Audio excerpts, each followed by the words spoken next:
The 2001 Miami Hurricanes are widely considered one of the greatest college football teams of all time. Packed with a ton of future NFL stars, they dominated the competition, winning the national championship in spectacular fashion. But now I'm taking on the challenge of bringing that Miami swagger back and seeing if I can build an even bigger dynasty with the Hurricanes. To do this, I recreated their 2001 roster, one of the most talented teams ever assembled, and I'll have 12 seasons to lead this team and see how many national championship wins we can stack up in college football 25. But here's where things get interesting. I'm going to be adding the top 24 recruits from each real-life recruiting class along the way, featuring some of the greatest college and NFL players ever, building a pipeline of elite talent to help us bring home those titles. And since college football doesn't allow quite the same customization like NCAA 14 did, I've developed a workaround to bring these legends into the game. First, I dive into the game's recruiting pool and find players who match up with the real-life recruits I'm targeting. I'm looking for players from a similar area of the country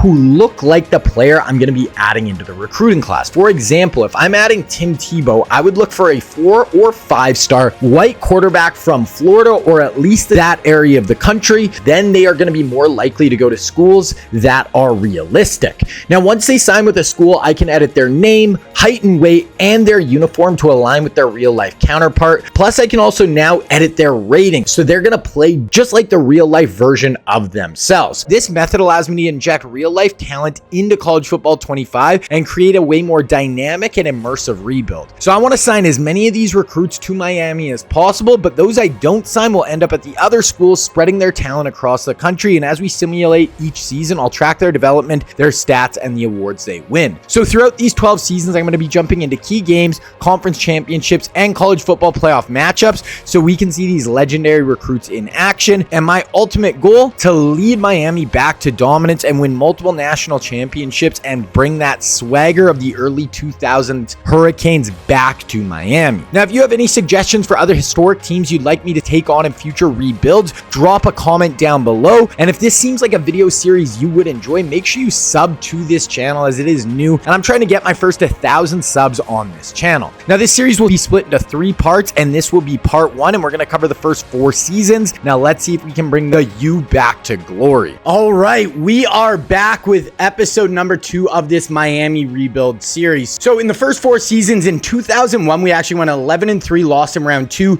2002, we went 12-3, lost in the national championship. In 03, went 13-3 and lost in round 3. And then in 2004, we got our first national championship. We went 15-1 and won it all last year. So we are coming off a natty win. We're coming in as the preseason number 3 in the country. Now, quickly look at the roster, and if you guys haven't seen one of my videos before, basically what I do is I create real recruiting classes, try to recruit those players at my program, and build as good of a winner as I can. So if you look at somebody like our Miami Hurricanes team right now, anybody with a little apostrophe beside their name is a real player. So just 2 of the real life QBs we've recruited so far are Brady Quinn and Mark Sanchez. And basically how it works is I assign a player in the recruiting class to be this guy.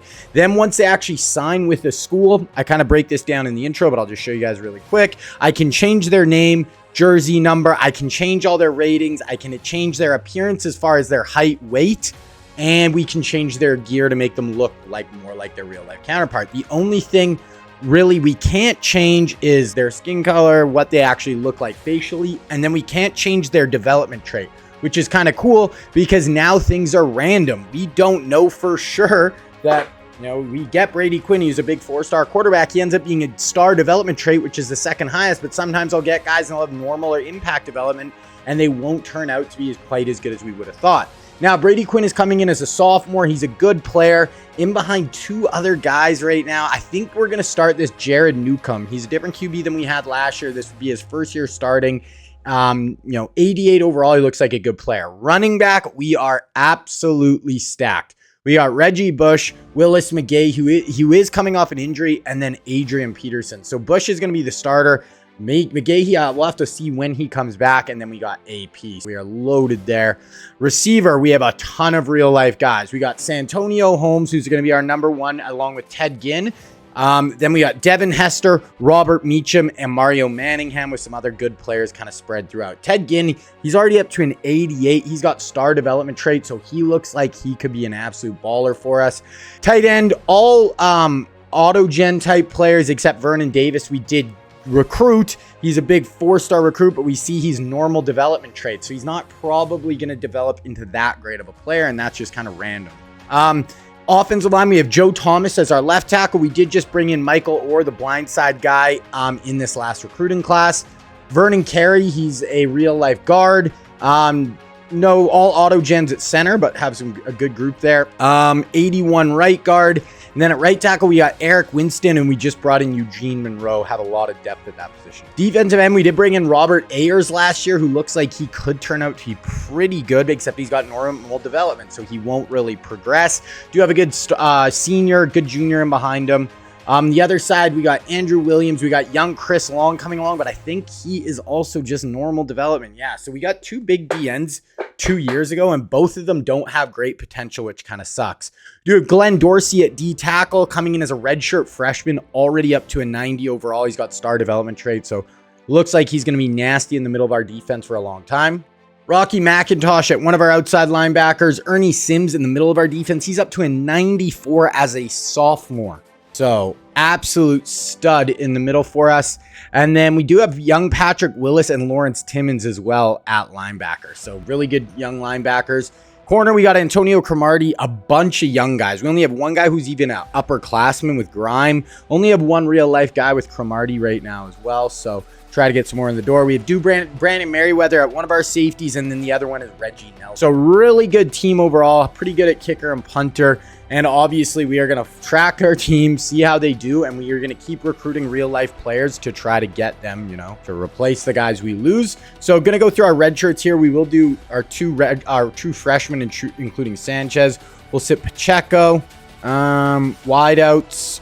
We'll do all three of those young guys, might as well. Maybe we'll leave the one guy just in case, like depth at the end of the year. We can definitely do Michael Orr. Center, we'll do our one pretty good freshman there. We'll do another freshman. We got a really good offensive line class. Wow, yeah, we had a really good offensive line class last year. The ends, right end. We'll do this sophomore and we'll do this freshman. D tackle, we'll do both freshmen. Middle, wow, this guy's really good. He's already an 86 as a freshman. We'll do Lawrence Timmons as well as a sophomore. Corner, we are just so young. We'll do both freshmen though. Free safety and strong. Now, one other thing I wanted to touch on quickly is the players we don't sign, they are still going to sign with other schools, and I put them on those schools. So it's not like we just can recruit everybody and no one else goes anywhere else. I mean, we're pretty good at recruiting. We do a good job of it. But there are guys, obviously, we don't get. So, we'll just rip through some of the QBs here. So right now, Marcus Vick is playing at Ohio State. So Michael Vick's little brother is there. Jay Cutler is playing at Notre Dame. We got Vince Young at Texas. We got Brady Quinn with us. We got Matt Leinart at Arizona State. So you'll see lots of guys we don't sign. These guys are going to get spread throughout. Larry Fitzgerald's at Ohio State. He's the best receiver in the country right now. So, yeah, we are going to do a good job of signing players, but we are not going to be, the only one. These guys are going to get spread out everywhere. We're going to quickly go over our depth chart here. We are going to start Ncaa. We'll see. It's always a little risky with the new quarterback. We're going to have AP and Bush. Wide receiver, we'll go Ginn, Santonio, Devin, Hester, Meacham. I like that. I'm going to make, Hester's going to always be our kick and punt returner. Yeah. Third down, definitely Reggie. AP will make power back. Slot receiver. We could play Hester in the slot for now. Maybe we'll make Ginn our other slot, though. Yeah, that should be good. So that's kind of what our depth chart is looking like. Now, like I said, we are coming in as the preseason number 3, even though we did win the Natty, and we're coming in as a 93 overall. Auburn, who's in the SEC, or Auburn is an 89. Ohio State's a 90 like us. Georgia's a 90.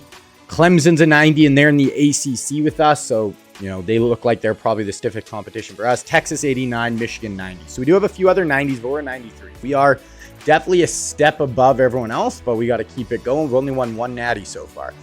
Looking at All-Americans, Larry Fitzgerald, first team. We got a Couple of D linemen. Haloti Ngata for Oregon is one, and both our safeties are first-team All-Americans. We got Reggie Bush, our tight end, another D end, another D tackle, and an outside linebacker. So we do have a pretty good group of All-Americans to start. All right, so we are looking at the recruiting board now, and basically how I set this up, this Zach Witten guy, I went through and I assigned him Tim Tebow. So now I'm going to have a graphic that pops up for all these players. You won't be able to tell. It'll just say Tim Tebow. And when that player signs with whatever school he goes to, then I'm going to assign, change his name, change everything to be Tim Tebow. So that is how it works. Just going to explain it once at the start of the video. And now we're going to get into it. So first quarterback, Tim Tebow. Now he is we're 8th on his board. I am 100% going for him though. 5-star. We're going to go. He's looking at Clemson, Georgia, Auburn, Tennessee, and Ohio State, but we're going for him 100%. Okay, next up, we have Sam Bradford. So Bradford obviously played at Oklahoma in real life. He's looking at Florida, Clemson, Georgia, us, and Ohio State. I'm not even going to go after him because I got Mark Sanchez last year. I don't really see a huge difference between Sanchez and Bradford. If I do get Tebow, obviously that would be sick, but otherwise I probably won't go too hard at QB. Another one we have here, Matt Stafford. So Stafford's coming as a 5-star recruit. He obviously played at Georgia, but he is from Texas. He's looking at A&M, Oklahoma, Texas, Nebraska, and LSU. And then the last real life QB recruit is going to be Jake Locker. Here he's going to be a 4-star recruit. He played at the University of Washington in real life, was a first-round pick by Tennessee in the NFL draft. He's looking at Oregon, Cal, Washington, USC, and BYU. So as far as looking at the rest of the recruits, I'm probably just going to go after Tebow if we get him sick. If not, we'll live to fight another day. Not going to worry about QB. Moving on to running back. First up, we have DeMarco Murray. Now, Murray is from Nevada, went and played at Oklahoma. Really nice NFL career here. He's going to be a 5-star back looking at UCLA, BYU, USC, Oregon, and Texas.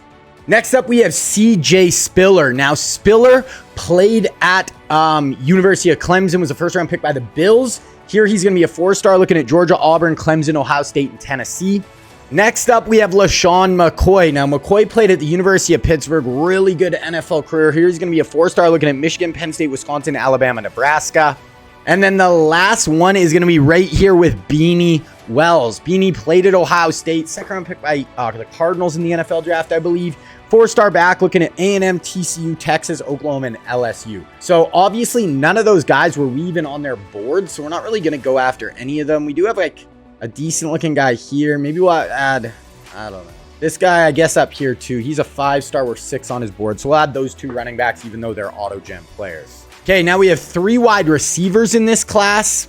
First one is going to be right here with Percy Harvin. And Harvin played at Florida in real life. He is not interested in us, unfortunately. He's going to be a 5-star looking at Ole Miss, LSU, Kentucky, Clemson, and Auburn. Then we also have Michael Crabtree. He's from Texas, played at Texas Tech. Top 10 pick by the Niners in the NFL draft. Won a Biletnikoff, I believe, when he was a sophomore at Tech. Here's going to be a 4-star recruit looking at Texas Tech, TCU, Texas as his top 3. Once again, not interested in us, unfortunately. And then the last one is going to be right here with Kenny Britt. Now, Britt played at Rutgers in real life, got drafted by the Tennessee Titans in the 2nd round. He's going to be a 5-star recruit, number 2 player in the country. We're not on his list, but I'm going to add him and maybe we'll be able to get in on Kenny Britt. And honestly, looking at the rest of the receivers, none of it is like jumping out. We'll add this guy here. So we're not really diving super deep into these guys right now. Gonna look at tight end. These are all auto gens. We'll just add the 2 best guys who are interested in us. Move on to offensive tackles. We have 2 offensive tackles in this group. First one right here with Trent Williams. Now, Williams is from Texas, but played at Oklahoma. Still playing in the NFL as we speak. He's looking at TCU, A&M, Texas, Ole Miss, LSU. Not on his board, but we're going to add him. I mean, 4-star recruit. We're definitely going to go after him. And then the other one is going to be right here with Andre Smith. Andre played at Alabama. Absolutely mountain of a human being. We're 5th on his board, so we'll add him as well. Have another line. I always love to go hard at the O-line. Might as well. You can never have too many offensive linemen. Guards, we have a 4-star there who's interested in us. We have another guy who's 7th who's interested. Move on to centers, all auto gens here. We have a good one here who are 10th, but maybe we'll be able to get in on him. Kind of end it there. So now we're moving on to defense. We have 2 defensive ends in this class. The first one is right here with Brandon Graham. Now, Graham is from Michigan, played at University of Michigan, got drafted by the Eagles, played forever there. He's going to be Wisconsin, Ohio State, Nebraska, Michigan, Purdue. We are 8th, so we'll add him. Then we have another guy here in Sergio Kindle. Kindle played at University of Texas, really good D-end. Now, we are not on his board, but we are not X'd out on him. We're going to add him 5-star. We need all the help at DM we can get. And then we have another DN from Florida who are actually first. So we have 3 5-stars we're going to go after. Going to go after 2 more 4-stars. We really need defensive ends because we kind of had 2 guys that kind of busted out. So we're going to go after really hard there. Okay, moving on to defensive tackle. First up, we have Geno Atkins. Now, Atkins is from Florida, actually played at Georgia with the Dogs, got drafted by the Bengals. Here he's going to be a 5-star recruit looking at Auburn, Florida, Georgia, Miami, and UCF. We're 4th on his board, definitely adding him. Then the other one is going to be right here with Gerald McCoy. Now, McCoy played at University of Oklahoma. Here he's looking at LSU, TCU, Tulane, Auburn, and Florida. Not going to go after him. You have another 5-star here we'll go after. That gives us 3 there. Moving on to outside linebacker, Brandon Spikes. So Spikes played at the University of Florida, but he's actually not from the state.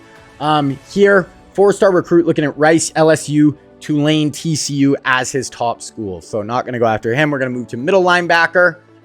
We are getting shut out here. We got a guy 6. Maybe we'll go after this guy, even though we're not high on his board. Just try. Move on to corner. Definitely a position group I would like to hit here. The number 1 corner in the class is right here with Richard Sherman. So Richard played at Stanford, played on the LOB Seahawks, one of the best corners of all time. Here he's a 5-star recruit looking at Ohio State, Clemson, LSU, Oregon, Michigan, but we are 10th on his board. We're 100% going to go really hard after him. Then right here, we have Vontae Davis. He's going to be a 4-star recruit looking at Clemson, Ohio State, UNC, Michigan. We're not on his board, but I'm going to go after Vontae as well. Looking at the rest of the corners, have a pretty good group. We'll go after those 2 as well. Moving on to safeties.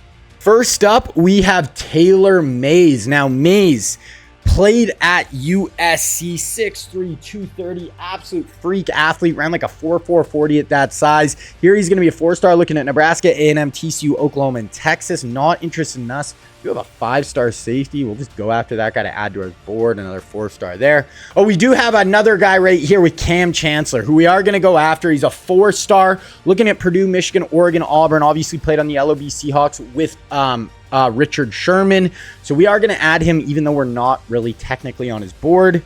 And then moving on to strong safeties, these are all auto-gen guys. We got 2 more we can add here at strong safety, and we have 1 position left. I think we need a punter. I think our guy's a senior, so we'll go after this guy. We're 9th on his board. Looks like a decent player. So that is it. That is all 35 of our players signed up. So now I'm going to scout these guys, offer them scholarships, and then we're going to get into the season right away here. Okay, so offered those guys. We're just going to quickly look at our schedule here. So we open with the number 1 team in the country, Auburn. Then we have FCS Coastal. The rest of our schedule, we don't have another ranked opponent. Obviously, like some of these teams might be ranked later in the year. But we'll start with the number 1 team, and then we don't play another ranked opponent, which is nuts. Okay, so we're going to get into the season here. Now, how I do it is I'm going to watch 3 to 4 real games a year. The rest will sim, and basically when we watch them, we basically just super sim through them, check out the games, watch we'll super sim, watch some of it, super sim, and watch the games that way. I do about 3 to 4 a year. Okay, we're going to look at recruiting. Now, usually I'll show you guys the recruiting right at the start of the year, and then around week 4, 5, and then one more time kind of at the end. And then at the very end of the year, we'll go over National Signing Day and see where people who didn't sign with us sign as well. Now, starting out at quarterback, we have Tim Tebow. He is my number 1 player I want with a bullet. We are going to send the house, and we're going to contact friends and family. We're going to give him 75 hours right away. It looks like us, Georgia, and Tennessee are his top 3. Now, running back, these guys are both auto gens. This Moltaire, scouted. We know he's a gem. We are going to start with, you know what? We'll give him 50. We'll give him 50. He's a gem, 4-star recruit. I like it. We'll probably leave this guy for now. Okay, moving on to wide receiver. And we do a Kenny Britt, scouted. He only has 2 offers right now. And then us, because we're not actually on his board. So we're going to go 50 right away to him. The other receiver, we scouted him. We know he's a gem where his only offer. So we're going to get by with 25 here. Tight end, scouted, 1 of 2 offers. We're going to go 25 to start. Another tight end, not too Nothing crazy with him. We'll offer that. Moving on to Trent Williams. So Williams has a ton of offers. Bunch of guys going after him, so we're going to give him 50 hours. Andre Smith, 4 guys going after him. We'll give him 50 still. We're going to give 50 hours. This guy scouted, not a gem. We're not even going to go after him. This guy scouted is a gem. We'll go 25 hours. Right guard scouted, only 2 offers. We can probably get by with 25. Right guard scouted. I mean, we're spending a lot on offense because we have a lot more defensive players here. And then we have a center. We'll go 25. So that almost took away. Yeah, we have more players on defense, so we got to be a little more careful. Okay, moving on to defensive ends. We got Brandon Graham, 5-star. Definitely going to... Oh, not 25. We're going to go 50 hours to Brandon for sure. Then we got Sergio as well. He has a ton of offers. I'm going to try to go 25 with him. Just see if we can kind of sneak in, and then later in the year, we go a lot higher. This guy, another 5-star DN. We are in first. We're going to go 50. I mean, we're getting not a lot of guys who I know aren't gems who we scouted, so I got to be careful. This guy, we're not even going to offer these other 2 just because we'll save it for a little bit later when we have more hours. But we got to be a little careful here. Moving on to defensive tackles. Okay, moving on to D tackles. We did scout out Geno Atkins, and he is a gem. So we are going to be giving him 50 for sure. As far as these other guys, another D tackle, 5-star gem. We're only going to be able to go 25, I think, though. This guy we scouted 5-star, not a gem, not even going to offer. 5-star outside linebacker, not going to offer, not a gem. We'll go 25 hours to this outside linebacker. This middle, we'll go 25, I guess. This middle, we'll go 25. Cornerback. So we got Richard Sherman. He's going to be one of our number 1 guys. We're going 50 hours to Sherm right away. Then we got Vontae Davis. Ton of offers for him. We're going to go 50 hours. We actually have his brother Vernon too. So that obviously doesn't play into it in this, but would be cool for them to play together. Another corner will go 25 hours. This guy we're not even going to offer right now. Free safety. He's a 5-star. He's only got 1 offer right now. We're going to go 25 hours. Then we got Cam Chancellor. He only has 1 offer right now. We're going to go 50. I want Cam. I want Bam Bam. This guy, 5-star, not a gem. We're just going to leave him. This guy, 4-star. Sure, we'll go 25, and then we're going to go 25 hours to the punter, and that is going to put us right on our 1,000 hours. So we'll check in on that again at the end of the season. Now, or not at around week 4, week 5. Okay, now we are going to sim to week number 1. Now, just looking at it, we looked at the rest of our schedule. We really don't have anything major coming up. Auburn's the number 1 team in the country. Usually I don't watch the first game of the year, but we are going to check this game out. So this is going to be one of our marquee games. They're an 89 overall, probably our toughest game we'll play till maybe if we played Clemson in the ACC championship. So not an easy game. Luckily, it is at home. So this is definitely going to be a game we are going to be checking out 100%. Okay, here we go. Miami, the U, ready to rock. Facing the Tigers, the Auburn Tigers. This is a big game. We are defending national champs. We want to win 2 in a row. We want to get off to a great start here. So what I usually do is I'm just going to sim through the first quarter. So sim through the first, and then we'll kind of pick it up in the second and start watching. So we're up 7-3 right now. We'll take that. Let's jump to next play. Oh, we got it down all the way on the 2-yard line. So we are going to check this out. So let's see if we can punch this in. We got Reggie Bush in the backfield at running back. Let's see if we hand it off to Bush and if he can power his way in. Reggie up the middle, and we get in for the score. We get our 2nd touchdown of the day. Reggie Bush, and we are up 14-3. Number 1 team in the country. I mean, we should be number 1. We have the best team on paper, plus we're defending national champs. But hey, that's all good. We will take it. We get it done. Okay, jump to next. Their ball, 2nd and 8, 3rd and 6. They don't convert. Oh my goodness, I thought they were going to convert there. 1st and 10, 2nd and 5. We are driving. 2nd and 10, 1st and 10. Okay, we're going to watch from here.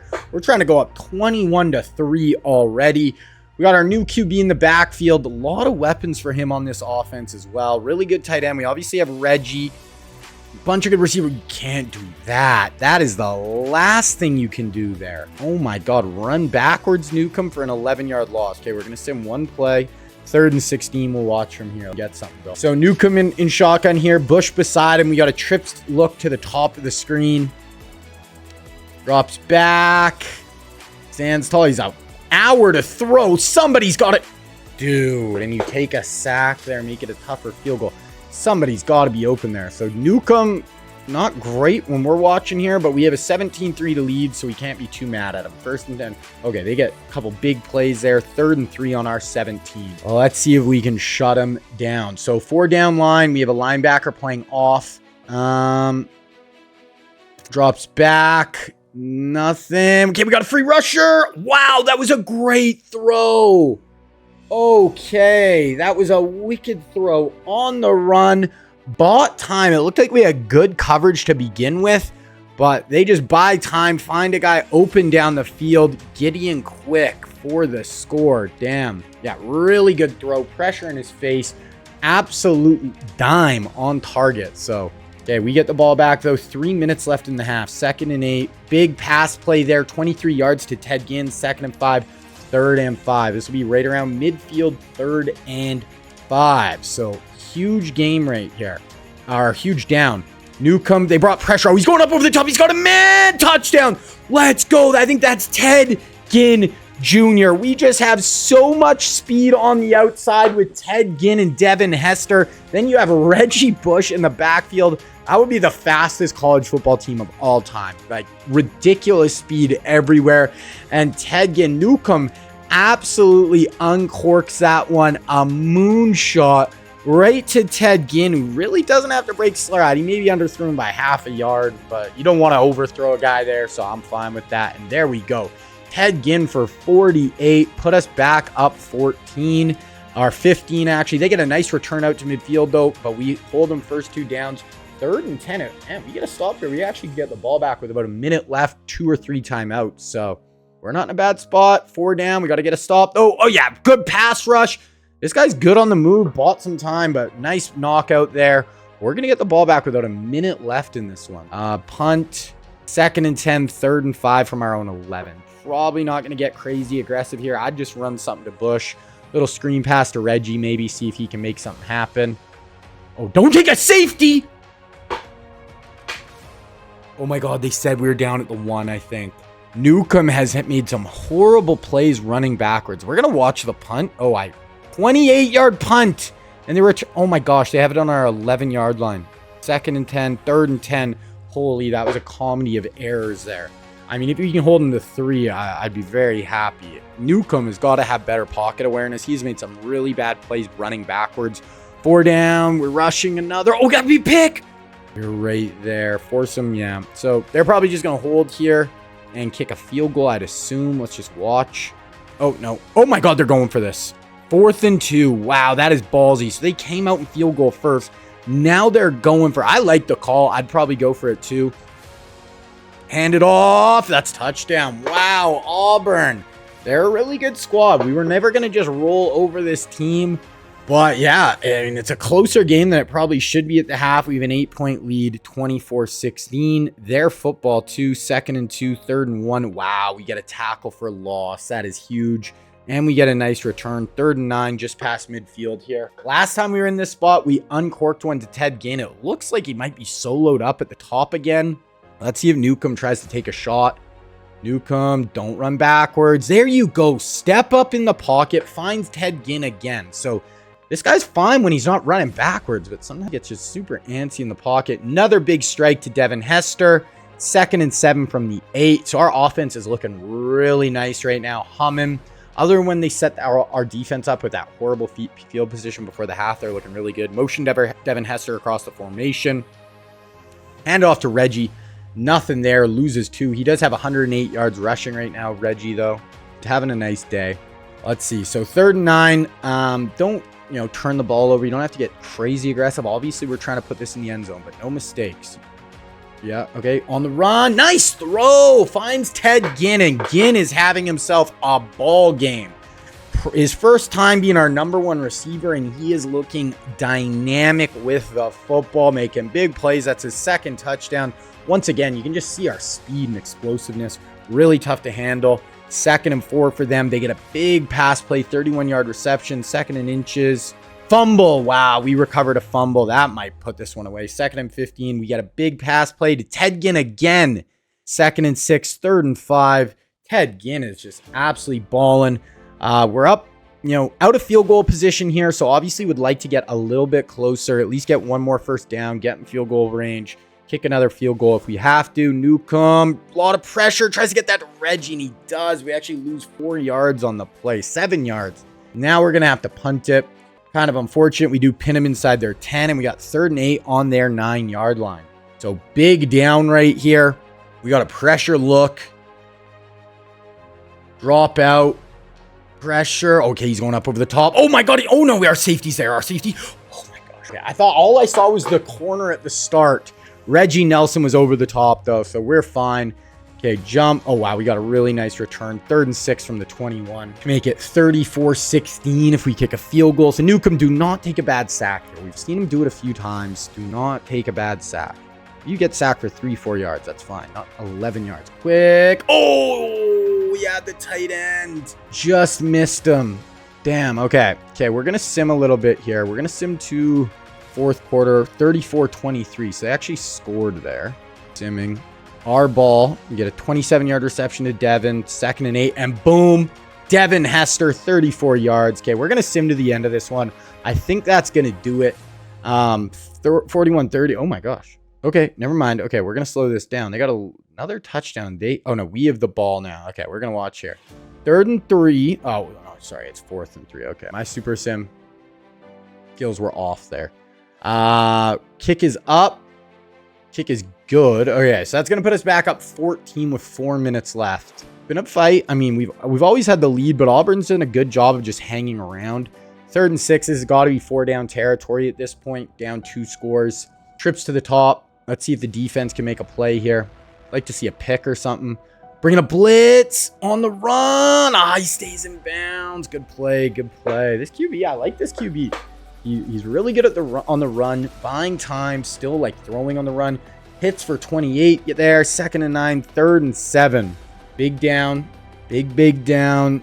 2-by-2 look here. 4-man rush. Push the pocket. Touchdown. Great throw in the back corner. That was an amazing throw. I really like this QB. He dropped that into a bucket. 17-yard gain.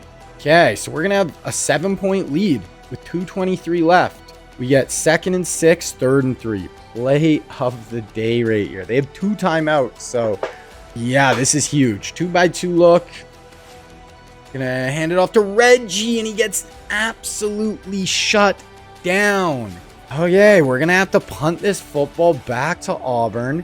They're gonna have a chance to tie this bastard, or this. They're gonna have a chance to tie this up. 140 left. They start out with a 14-yard catch, then another 10-yard catch. 1st and 10, another catch. Oh, okay. There's their first negative play. We get a sack. We get them to 2nd and 18, 49 seconds. Start watching now. They have no timeouts, so we have them in a good spot. No, we need pressure. We need pressure. There we go. Oh, that. Are they calling that a sack? Oh, they called that a sack. Wow. Okay, so now it's 3rd and 35. They need absolute miracle here. 4-man rush. Nothing over the top, guys. On the run. Picked. Let's go. So that is going to do it. We are going to hold on and beat the Auburn Tigers. Rocky McIntosh, one of our senior linebackers, makes the play. We hold on in this one. We win, and we'll take that 100%. 44-37. Auburn did a good job of just hanging around, keeping it close. They had a chance at the end there to go tie it. Very close in yardage, but we made the plays when we had to. Ncaa, pretty good first start. 343, 3 touchdowns. Bush, 22 for 124. AP did not get much run at all. Hester actually had the better day than Gim. Whenever we were watching, it was Gim, but when it was simming, it was Hester. But those two just absolute speed demons together with Reggie. Pretty scary. Tackle for loss. Andrew Williams, one of our DN, had 3. 1.5 sacks for Mumphrey. We did have that last pick there with Rocky McIntosh. So that's a big win. That should jump us up to the #1 team in the country, I'd imagine, you'd think. See, yeah, we are now the #1. So, and then let's just look at our schedule again, because it's bleak. We're not going to watch another game till next, at least the ACC championship. We're just going to kind of start simming, ripping through these games. Okay, so we got FCS school right here. We're going to sim through. Should obviously be a big win. Okay, we got our first commit. So That is going to be Andre Smith, big right tackle commit. Plus, we get a big 5-star recruit in Geno Atkins. So 2 nice, trench recruits right there that we are locking down. We do beat the FCF school. I'll look at the schedule here. 31-3, so not a huge score, but hey, we get it done. Okay, now we got Coastal Carolina at home. Should be a big win. 84 overall. We're 93. Should be able to get it done. Okay, there it is. We lock up our number 1 recruit I wanted, Tim Tebow. Huge. Also got that 4-star running back I liked, Cam Chancellor as well. 3 really good players right there locked up. So class is already looking pretty good. We are 3-0, so we beat Coastal. Final score 31-28. Okay, so we had 417 of offense. They had 300. Newcomb 4 touchdowns. That's good. Bush only 36 yards. Not get the run game going. Santonio was our big time receiver. So okay, so 3-0. We're gonna take a look at recruiting now. This is week 5. Kenny Britt. Definitely, we're going to remove Send the House, and we're going to move over to a hard sell for him. It is Prove Yourself. That's going to put us really in the driver's seat for him. We got these 2 other receivers who look like pretty good players. We could probably go like 50 more hours to him. The tight end, or sorry, it's the tight ends. The other one will go 50 hours to him. Another tight end, we're just going to leave him. We didn't get Trent Williams. So we got one of the 2 big offensive tackles we wanted. We didn't get the guard. Okay, so now I'm going to actually really up these guys quite a bit. More depth offensive line, especially because we didn't get Trent. We're really going to go after these guys pretty hard. Right end, okay, we have Brandon Graham here. We already have Sunday Bound on him. We're going to give another 25. Really want him, and he's in his top 3, so it's going to be a big week for him. For Sergio, we have some time. He's only in his top 5 right now. Then we have the other 5-star. This is deciding week for him. So this is a big week. We only have 15 hours. We're going to give him another 10. This D tackle, he'll be in his top 3 next week. We'll give him another 5. Just why not? But tight end, linebacker, middle, Sherman. Oh, this is his deciding week as well. Same with Vontae. Okay, we might have to. Okay, this kicker, no one's offering you shit. So we're going to take away your 25. This safety, or this safety. Okay, we're going to take away this safety's 25 hours just for this week and give more here just because, this is decision week for both of these dudes. Want to lock them up. Okay, so that's where we're sitting in recruiting right now. We are the 3rd class, only have 5 guys signed, but our class is going to end up being really good. So we got Louisville. They're only an 81 overall. This has got to be a big win. Let's see. And obviously, we don't have to go undefeated. You can lose a game or 2, but we want to have a really good year. So we do get Brandon Graham in the door. Plus, we get Richard Sherman. And we get Vontae Davis. So we got Vontae, Cam Chancellor, and Sherman in our secondary in this recruiting cycle so far. We did lose some guys, but that's fine. Class is going to be really good. Oh my goodness. Somehow we lost to Louisville. 21-20. I don't even know what to say. 312 yards of offense. Newcomb through. I don't even know. They're an 81 overall and we lost. Okay. So we fall all the way to the number 17 team in the country, and we're playing Florida State this week. Our biggest rival. They're in 87. So not an absolute walk in the park. This is a game we got to take down. So obviously that Louisville loss is tough. Got to beat Florida State. We can't be 3-2. I don't even know how that happens. Sometimes this sim is tough on you. Okay, so we do get big 5-star wide receiver Kenny Britt.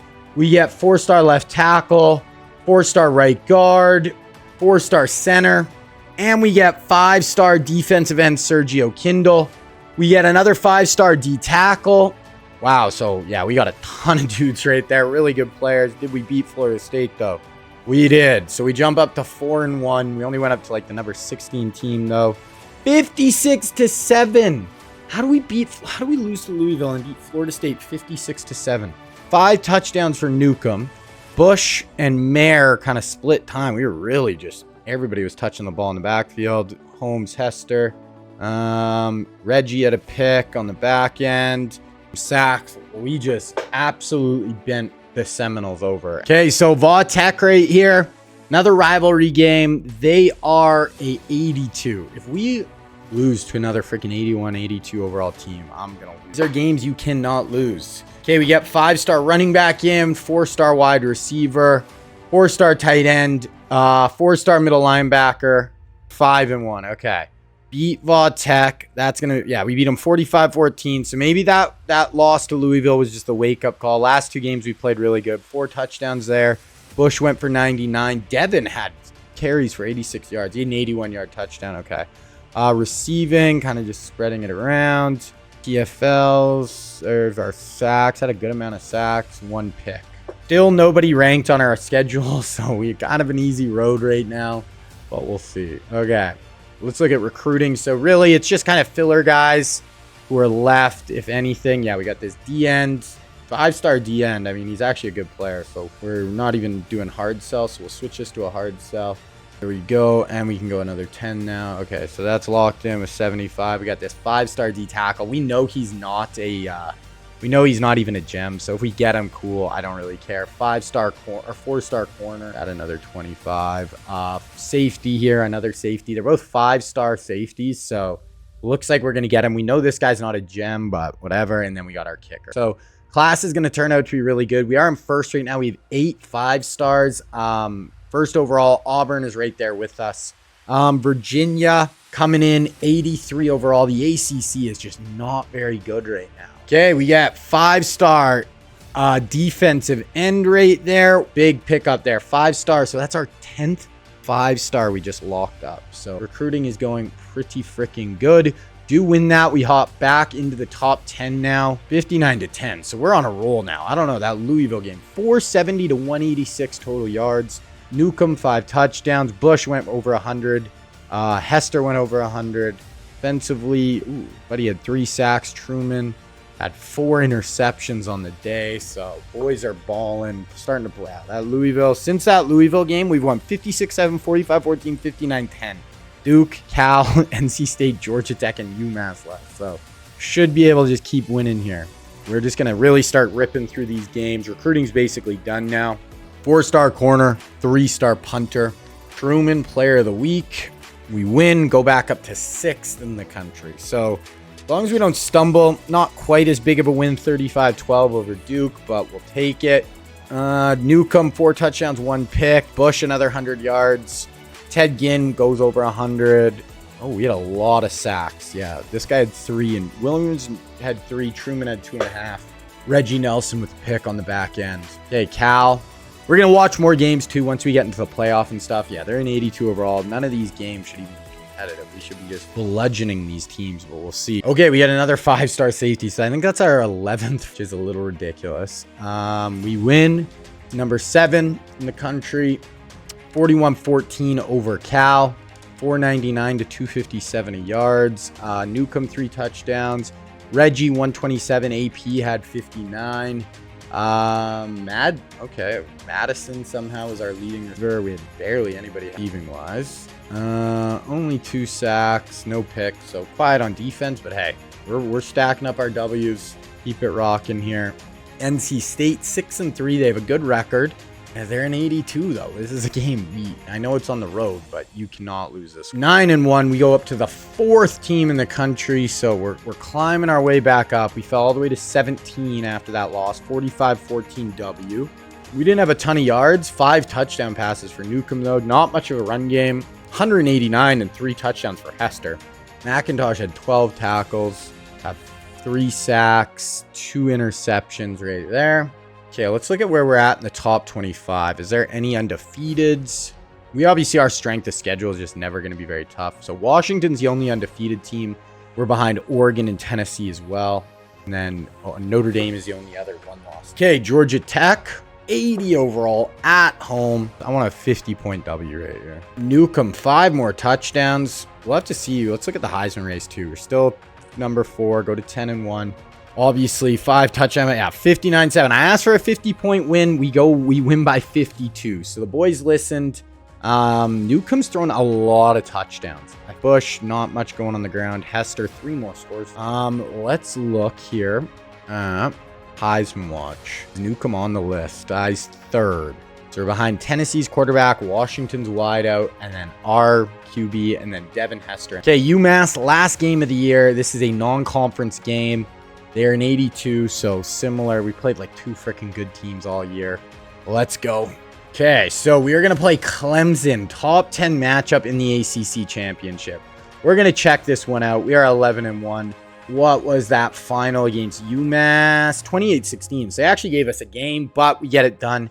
We got the Tigers. We're going to watch this one. We win this, we might even be the #1 seed overall. Okay, Clemson, Miami. Let's get into it. They're a 91 overall. We're a 93. So close game. We obviously a much better team, but we'll see. Okay, ACC belt on the line. We're going to sim through the first quarter here. We go up 7-0. Boom, 7-0 lead. So defense is playing well. We have the ball. Oh, 4th and 4. Okay, so we're going to punt 3rd and 8 at about midfield here for Clemson.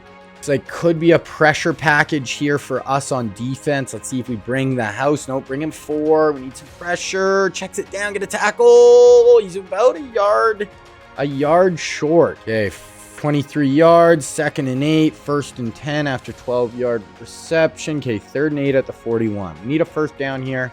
Need to get in scoring range. We need 8 yards. We got Hester, we got Gim, we got Bush. Who's going to get the rock?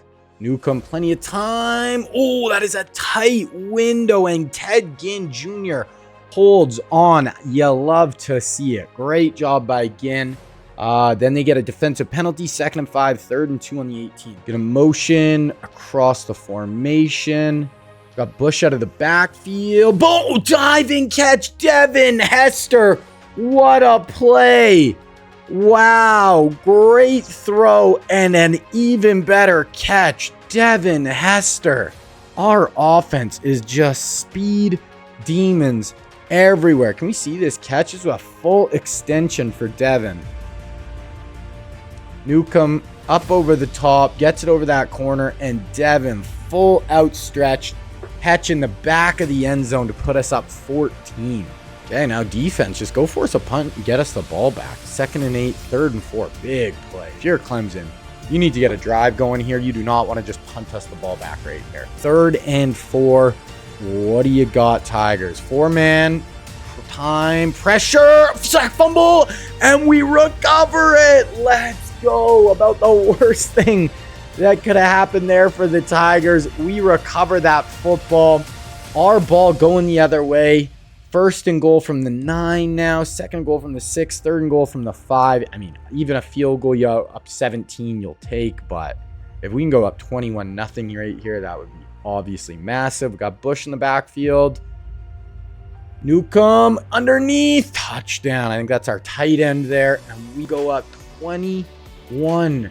Rip on the Tigers. How did we lose to Louisville earlier in the year? They got a couple of big plays, though. Okay, yeah, they're in our 15 already, and boom, we get a pick. Wow, we get a pick. It was a pick 6. A pick? No, it wasn't. No, and then Ted Ginn, the next play after the pick, gets an 80-yard touchdown. This is an absolute bloodbath. My goodness. Okay, so we're going to go to the end of the game here. 28-21. Oh, we win the ACC. The difference was the turnovers. They actually out-yardaged us, but they threw 3 interceptions. I don't think we threw any. It won't let me look. Oh, there we go. Okay, Newcomb threw 1. So that really was the difference. We could get nothing going on the ground. Ted Ginn had a huge day. It's really been Ted Ginn and Devin Hester. Our 2 speed demons have had great seasons. Santonio Holmes has definitely been more quiet. Win the ACC. We might be the #1 seed in the playoff. I don't know. We'll see. I don't know if Washington would have lost by now or anything, but we're going to get a bye for sure. Ted Ginn, player of the week, 8 catches, 182. We're the #2 team in the country right now. Nate Wilkins, Tennessee QB, 38 touchdowns. He had 0 picks. Wow. Okay. That's all right. Let's look at the bracket here. So yeah, we're the #2 seed. Washington is undefeated. So we are going to play the winner of BYU Notre Dame, and then we'll play the winner of the 3-game kind of between Illinois, Tennessee, and LSU. Okay, so we're going to play Notre Dame in round 2, but we're actually going to sim through this round. Now, we're going to watch 2 more games. So if we win this game, we're going to watch the winner of Tennessee, LSU. We'll watch that one, and then we'll watch the Natty if we win. Hopefully we beat Notre Dame. We'll see. Cross our fingers. Beat the Irish. Got defensive player. Ncaa, 2 touchdowns. But we lost. How'd we get the player of week on offense and defense? 52-17. Holy crap. We got blasted by Notre Dame. Their quarterback threw seven touchdowns. Okay. So we are not going to go back to back here, guys. We are going to go down in round 2. I did not see that coming. I thought the boys were ready. I was going to sim that game and watch the next 2. But, okay. So we're going to go to the end of the year wrap up. We're a young team. We do not lose much off this squad. We're going to be really, really good next year. I'm kind of just shocked we didn't get that done. But that's the way it goes sometimes. So we finished 12-2, number 5 team in the country.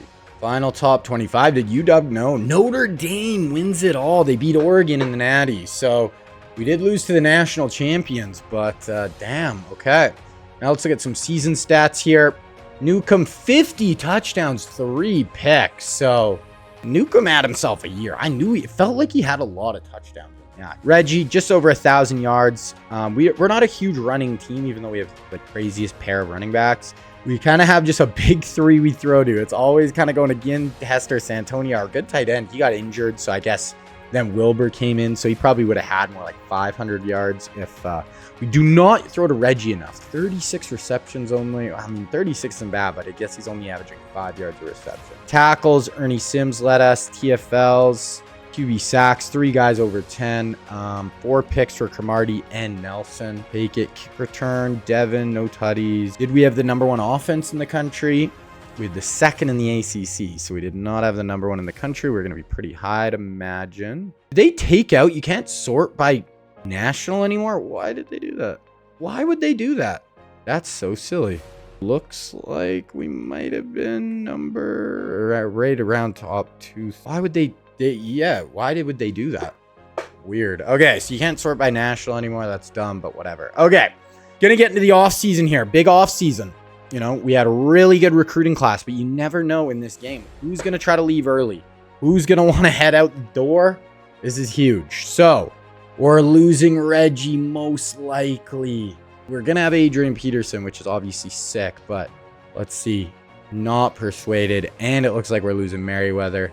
Damn, so we lose both. So who do we actually lose? We lose Bush, tight end, Merriweather, D-end, Atkinson, McGahee, Carey, McIntosh. Not much, honestly. If we kept Reggie, I'd be feeling amazing. We still have Adrian Peterson, so we're going to be fine.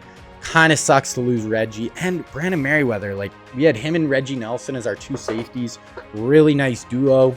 We'll have to see, you know, how we can replace them. Okay, we got transfer portal here.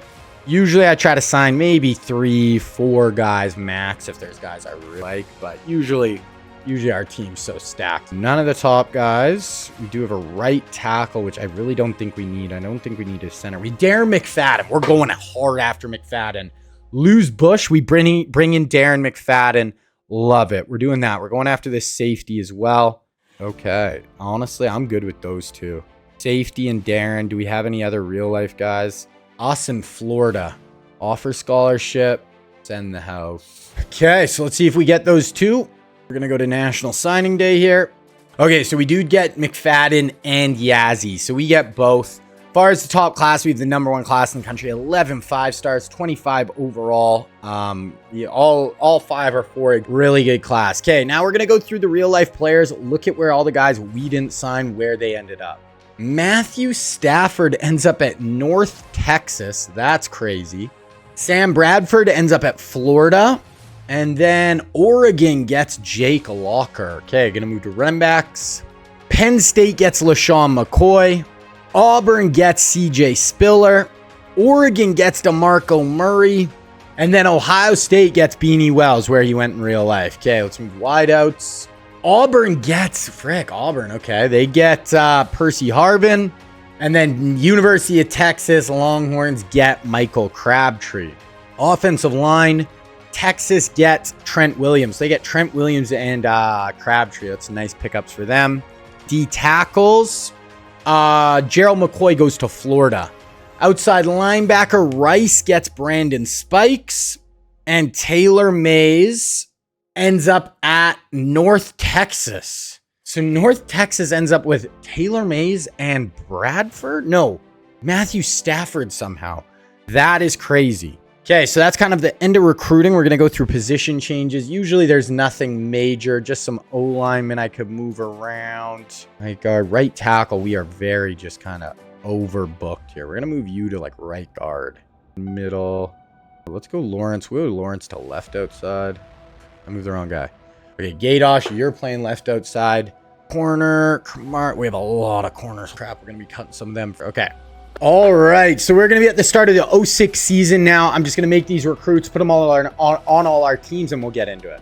Let's get into it. So we'll quickly just kind of look at how the team is shaping up right now. Now, Ncaa, he was our starter last year, looking really good. A 93 overall, looks like a stud, 89 speed, good throw power, really good accuracy. He's kind of the total package. Now, we got Tim Tebow coming in, true freshman Timmy Tebow. He's got impact development traits, so not huge, but still decent. I'm honestly debating, we'll see how much they get better they get in the offseason, but I'm debating, like Brady Quinn will probably be the starter in waiting next year, but I'm debating redshirting Tebow this year and just making him the starter as a redshirt freshman, but we'll see. Adrian Peterson, we lost Reggie, so AP is going to step in as our starter. Then I'm probably going to make McFadden the backup and Mayer our third string, and then we got a couple of really good freshmen in the door as well. Wide receiver, Ted Ginn Jr., only a sophomore, and, he's a 91 overall. He's our number one weapon. Then we have Holmes and Hester as well. So that's kind of our big three with Holmes and Hester both being seniors this year. So then next year, it's going to be, Meacham, Manningham, Britt, along with this Kiki Baladando guy who are going to be kind of fighting for those other two spots along with Ted as long as he doesn't leave early. Tight end, Pat Madison is our starter, but he's actually injured right now. So tight end, we're actually not great right now. It's Wilbur and Davis until Madison gets back. Left tackle, we got Joe Thomas as a junior. We got Michael Orr behind him. Paul, 89 junior. Hubbard, really good center at a 94 overall. Eugene Monroe, he's going to be a freshman this year, going to be our starting guard. And then we have Meeks and Winston. Winston actually got kind of overtaken by Meeks here, and it looks like Meeks will be our starter. We got DeLuca with Robert Ayers in behind him. And then we got young Sergio Kindle, who was in this last recruiting class here. We got Pierce, Chris Long with Brandon Graham in that last recruiting class. Okay, then looking at DM, we have Glenn Dorsey as our stud. He's only a sophomore right now. Absolute freak in the middle. Then we have a lot of depth with senior, sophomore, freshman, sophomore. And then we did get Geno Atkins in the last recruiting class.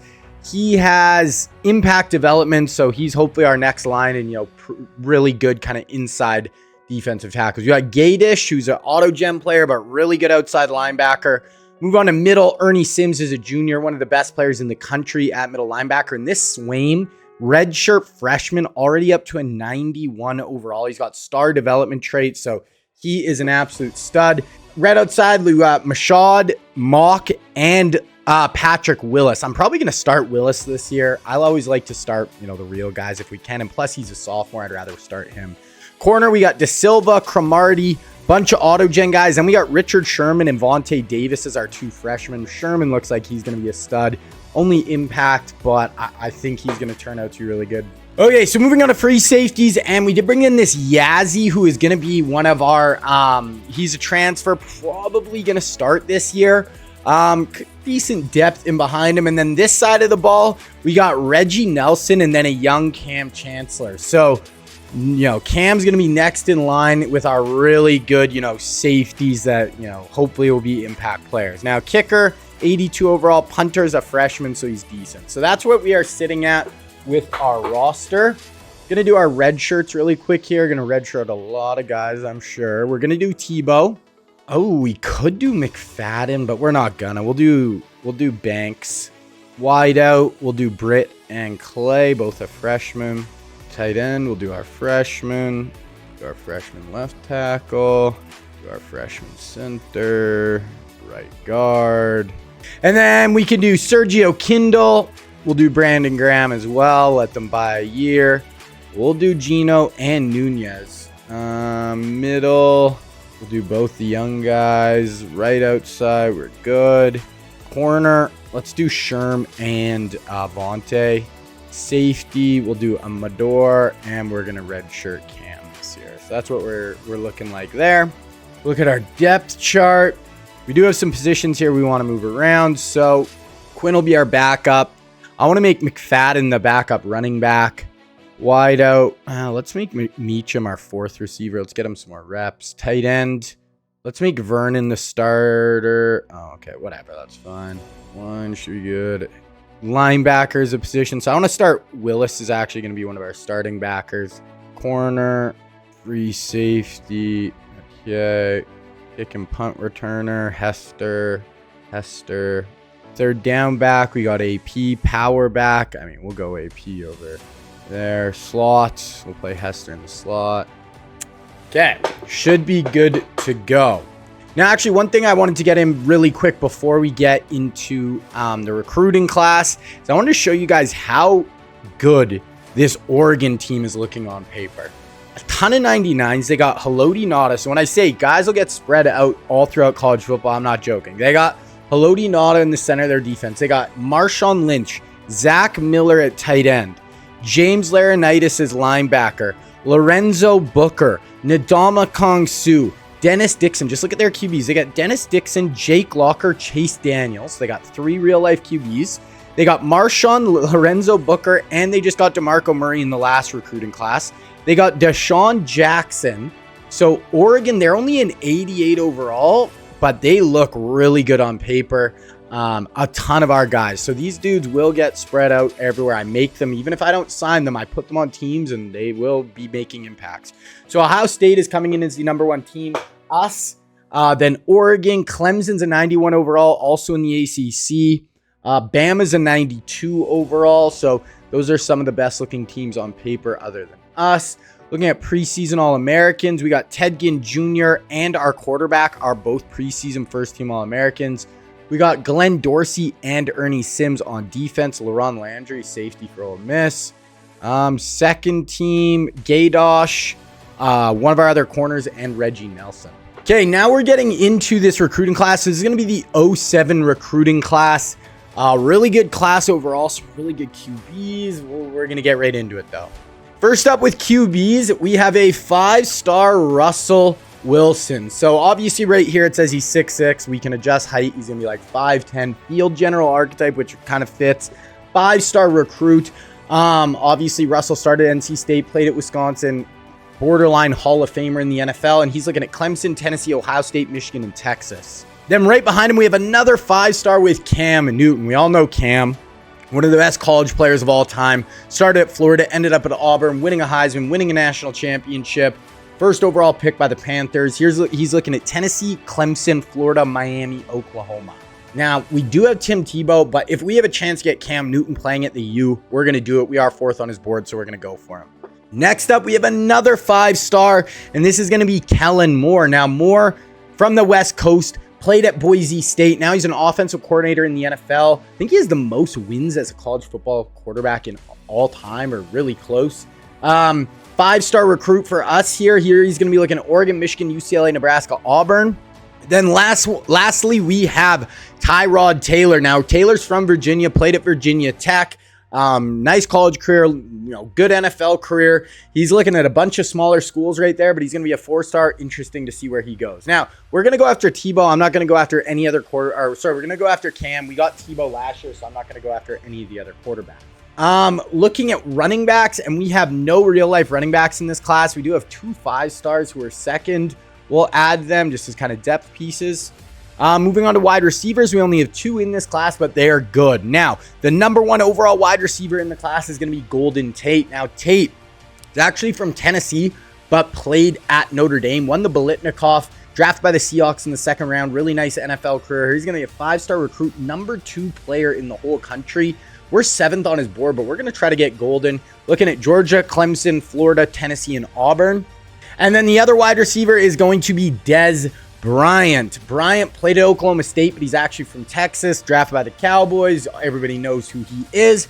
He's going to be looking at Nebraska, Texas Tech, TCU, LSU, and Texas A&M. Okay, moving on to tight end, and we have 2 tight ends in this class, and they are connected. So, first one is going to be right here with Rob Gronkowski. We all know Gronk. He's from actually the Northeast, like New York, went to Arizona to play, second round pick by the Patriots. Here he's going to be a 4-star recruit looking at Clemson, Ohio State, Bama, Penn State, and Michigan. And then the other one is going to be Aaron Hernandez. Hernandez played at Florida, second round pick by the Pats, played with Tebow on those Florida teams. We're not on his board either. He's looking at Penn State, Michigan, Georgia, Oregon, and Notre Dame. We do have this tight end. We're second on his board from Florida. We're going to go after him. Well, I actually forgot I didn't go through the rest of the receivers other than Golden and Dez. We will add this guy who we're third and maybe this guy who we're to help fill out the board. As far as tight end, yeah, we'll probably just go after the one tight end. Okay, moving on to offensive tackle. We have one offensive tackle in the class. It is going to be right here with Brian Bulaga. Bulaga played at Iowa. Really long NFL career, really good in college. His number one school is going to be Mizzou, then Illinois, Ohio State, Kansas State, Iowa State. Going to be a 4-star recruit. Not interested in us. We do have decent guys up here. We'll add those 3. We've been getting a ton of O-linemen in the last. Okay, then we move on to guard, and we have one. And it is going to be right here with Mike Pouncey, one of the Pouncey twins. Now, they both ended up playing at Florida on those Tim Tebow teams. Here he's going to be a 4-star recruit. We are third on his board. We are going to add him. We have another guy here who are 9th. We'll add well. Then moving on to centers, we do have 2. The first one is right here with the other Pouncey twin, Marquise, and we're actually first on his board, so we're going to add Marquise. And then the other one is going to be right here with Stefan Wisniewski. Wisniewski played at Penn State. Here he's going to be a 4-star recruit looking at Oregon, BYU, USC, Texas, and Tennessee. As far as the rest, we really don't need any. We'll maybe go after their guy here. Okay, moving on to defensive ends. Pretty good defensive end class overall. Starting right here with Justin Houston. Houston is from Georgia, played at the University of Georgia, 5-star recruit. Long NFL career. He's looking at Georgia, Clemson, Tennessee, Ohio State, Bama. We're 7th on his board, so we will add him up. Then right below him is another 5-star with Cameron Hayward. Hayward is also from Georgia. He ended up playing at Ohio State, though. 5-star recruit. He's going to be looking at Georgia, Tennessee, Ohio State, Clemson as his top schools. Then right under them, we have a 4-star with Carlos Dunlap. Now, Dunlap is from South Carolina, ended up playing at the University of Florida. Here he's going to be looking at Clemson, Georgia, Rice, Auburn, and Florida. Then we have another 4-star right here with Everson Griffin. Now, Griffin is from Arizona, but ended up playing at USC. Long NFL career, played with Vikings, few teams. He's looking at A&M, Texas, LSU, TCU, and Houston. Then lastly, we have J.J. Watt. Now, Watt played at Wisconsin. First-round pick by the Texans, one of the best defensive linemen of all time. 4-star recruit looking at Ball State, Cincinnati, kind of small schools. He's not interested in us, unfortunately. So we're really only going to go after one of the real-life guys. We do have the number 1 overall player in the country, though. We're 6 on his board. We'll go after him. Also, these other 2 DNs. So pretty good group of DNs overall. We do have some guys interested in us. Okay, moving on to defensive tackle. And we have one real one right here with Marvin Austin. Now, we're not actually on his board, but I am going to go after Marvin. He was in real life one of the number 1 recruits in the country. Ended up going to North Carolina. Then below him, we have another 4-star who are second. A guy here who are 9th. We'll go after them. Okay, moving on to outside linebackers. We have one real one, and it is going to be Von Miller playing, he's out of Texas, ended up playing at Texas A&M, one of the best pass rushers in NFL history. Going to be a 4-star recruit looking at Texas, Oklahoma, LSU, TCU, and Texas A&M. The rest of these guys, I'll add a few of them just for, none of them, they're all auto-gens, but still some decent players. No middle linebackers. These are all auto-gens. We'll just add the 2 kind of best that are after us. Moving on to corners. We have one real life corner. It's going to be right here with Joe Hayden. Now, Hayden is actually from the Northeast, but ended up playing at the University of Florida, drafted by the Browns, played with the Steelers for a long time. Here he's going to be looking at Wisconsin, Michigan, Mizzou, Tennessee, Clemson. We're 7th on his board. We will add him. Then got some more depth guys here who look pretty good. We'll go after all those. Moving on to safeties, we have 3 really good safeties in this class. First up, right here with Earl Thomas. Now, Thomas is from Texas, played at University of Texas, first-round pick by the Seahawks, part of the LOB Seahawks. And we already have Sherman and Cam. So I really want to try to get Earl. Try to get all 3 of the Legion of Boom Seahawks on this team. We do have another 5-star here who's interested. We'll add him. Then right here, we have Harrison Smith. Now, Harrison's from Tennessee, ended up playing at University of Notre Dame, picked by the Vikings, really good NFL career. Here he's looking at Nebraska, Colorado State, Colorado, Kansas, and Utah. And then we also have another safety here who will add. Then if we flip over to strong safety, we have one real one, and it is going to be right here with Eric Berry. Now, unfortunately, he's not interested in us. We have a deal breaker with him, but he's played at Tennessee, played with the Chiefs, really unbelievable in college, one of the best college safeties ever. We're going to LSU, North Texas, TCU, Purdue, and Arkansas. We do have a 4-star here who will add, and then we'll probably just add a kicker as well. We'll just add the number 1 kicker and see if we can get him. Okay, I'm just going to offer all these guys and scout them, and then we'll get into the season. Okay, so just looking at our schedule here, we start out with Texas A&M and Notre Dame. So pretty tough out of conference, schedule to start. But the ACC schedule is never tough. We don't have Clemson. We do have Florida State, which is always difficult. Syracuse is ranked, but really it's those 2 games kind of at the start of the year that will be the toughies. Okay, let's get into the season. We're going to start with the recruiting here. Okay, now starting with Cam. We're the only one offering Cam. I really think they got to adjust the recruiting a little bit here. How is a 5-star quarterback and we're the only one who even sent him an offer? We will go send the house, but we did get Tebow last year. We're the only one to offer, so we don't have to go that hard. Running backs, don't really care if I get either of these guys, but we'll go like 25 at one, 50 at the other. Wide receiver, we're definitely going to go hard at Golden Tate. He's going to be one of my number 1 guys. We're actually going to go a full 75 hours for him right at the start. Then we have kind of 3 depth receivers here. This guy's a gem. This guy we scouted, we know he's not a gem. So we'll give 25 here. And maybe we'll just go 25 for both. Left tackle. All the tackles were auto gens. So we could maybe go 50 at this guy. This guy we scouted and is a gem. Maybe we'll go 50 again. This guy, we'll go 25. Guard. So this is one of the Pouncey twins. We will go 50 for him. Then we have another guard here who we know is a gem, but we're starting to spend a lot of influence here, so we'll go 25. Then we actually scouted the other Pouncey twin, and we see he's a bust. So I'll go 25 for him just because he is a 5-star, but we're not going to worry if we get him or not. We're not even going to go after this other center. Justin Houston, it's us and Georgia look like the number 1s. We're going to go 50 for him. Then this guy's the number 1 player in the whole class. We will go 50 for him as well. Then this guy, 4-star, we'll go 25. This guy, we know he's a gem, 4-star, we'll go 25. Then D tackle with Marvin Austin, scouted. No, he's not a gem. We're only going to go 25 hours for him right here. He got a lot of offers too, so I'm not going to go too hard. This guy, kind of a depth, could be a good depth defensive tackle. Other guy we're going after is actually not a gem, so we're actually going to up this guy to 50 just because he's really the only D tackle we're going to go after in this class. Right outside linebacker, 9th player in the country. We'll go 50 hours to him. This outside linebacker, not a gem. This one, we'll go 25. This one is a gem. We'll just go 25 though. Middle linebacker, we're not even going to go after that guy. Then cornerback with the number 1 corner in the class, Joe Hayden. We're going to go for a full 50 for him for sure. This corner, scouted, not a gem. This guy, we'll go 25. This corner, we'll just leave him for now. Then we have Earl Thomas, is one of the guys we really want. We're actually not on his board to start, and he only has 2 offers though. But I think we're gonna go a full 75 at Earl. I really want to pair Earl with Cam Chancellor and Richard Sherman. This guy though, 5-star scouted. We know he's a gem. We're gonna go 25, and then these 2, we'll just go 25 at this guy here.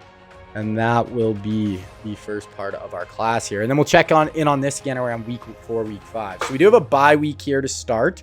We're going to sim through, and I think we're going to sim through the A&M game, but I think we're going to watch the Miami game. We'll actually the Notre Dame game. And we'll actually super sim through that one. So 14 versus 2. We're 94. They're in 89, though. Not a bad Aggies team at all. So this is not going to be an easy week 1. Okay, so we're going to sim. Better get this one done. Week 1, we need a W. Start 1-0. And we do get it done. So we're going to play Notre Dame, who's already 2-0. This is our third game of the year. We ended up beating Texas A&M 31-23. Close game. We actually out-yardaged them by a lot, though. Ncaa, 4 touchdowns, 1 pick. Peterson, 16 for 77. Receiving, Holmes and Wilbur were kind of our top targets. Defensively, Willis led us in tackles, couple TFLs, 2 sacks, 1 pick by Ernie Sims. So Notre Dame, tough game here week 2. And we're just going to hop into this one. So this is a big test early. Back-to-back ranked opponents. They're an 89 overall once again. Not going to be an easy game. This is, kind of a rivalry. They had a lot of games in like the 80s and 90s, the U versus Notre Dame. So a lot of history in this matchup. And yeah, we're going to try to keep it rolling. Bounce back after last year. I mean, we were good last year, but I don't think we really lived up to where we could have gotten to, losing in the second round. We're trying to go national championship this year for sure. Okay, so we're going to sim through the first quarter. Start out zeros across the board. We score a late touchdown there. 12-yard run by Ncaa right to end the quarter. So Notre Dame ball, 2nd and 12. We got them to 3rd and 12 here. So, they have Jay Cutler as their starting quarterback at Notre Dame. We're the 4th toughest place to play in the country. You see their stadium pulse is rocking. Ready to go. 4-man pass rush. We get some interior pressure.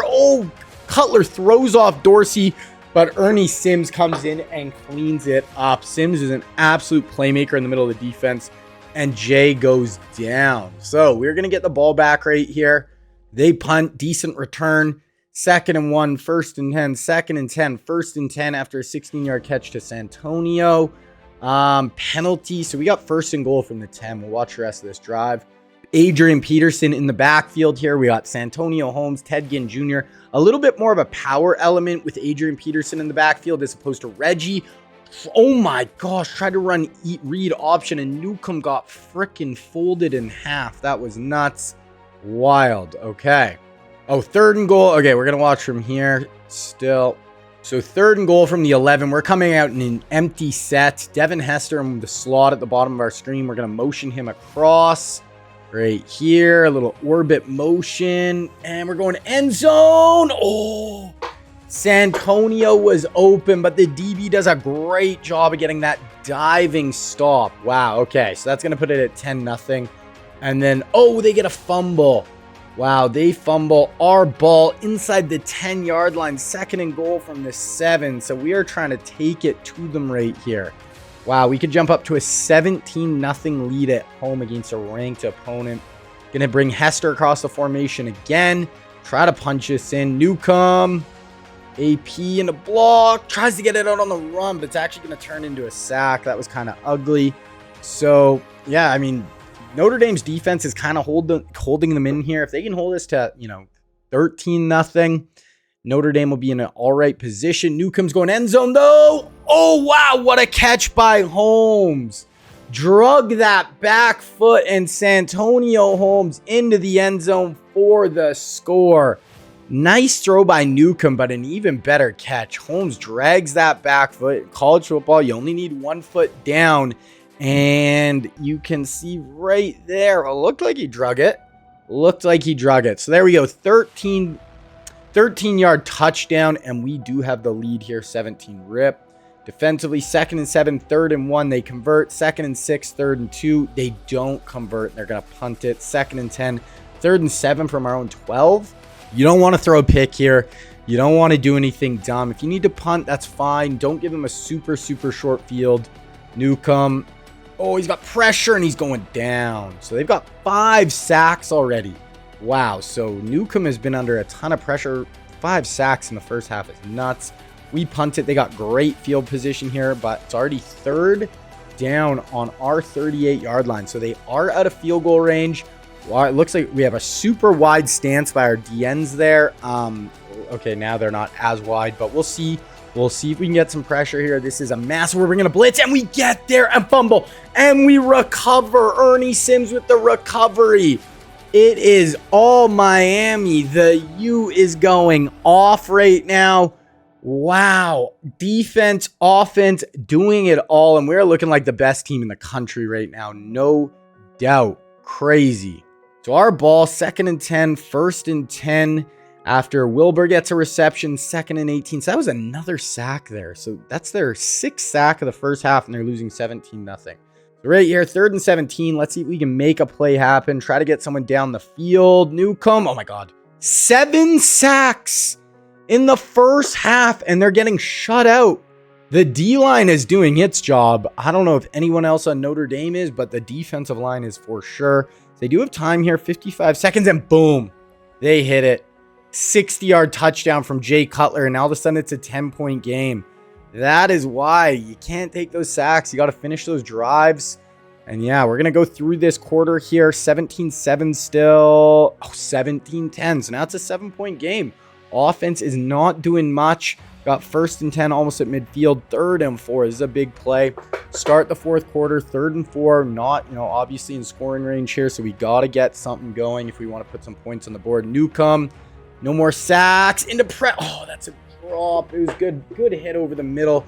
Would have liked to hold on to that. And now all of a sudden, Notre Dame's going to be getting the ball back with a chance to go tie this. But, okay, set. What happened there? Somehow we had the ball still. Okay, I don't really know what happened there. Somehow it's 3rd and 20 for us. They got another sack. That's like 8 or 9 sacks so far. Ncaa drops back. Up over the top, we got a man. There it is, the speedster, Ted Ginn Jr.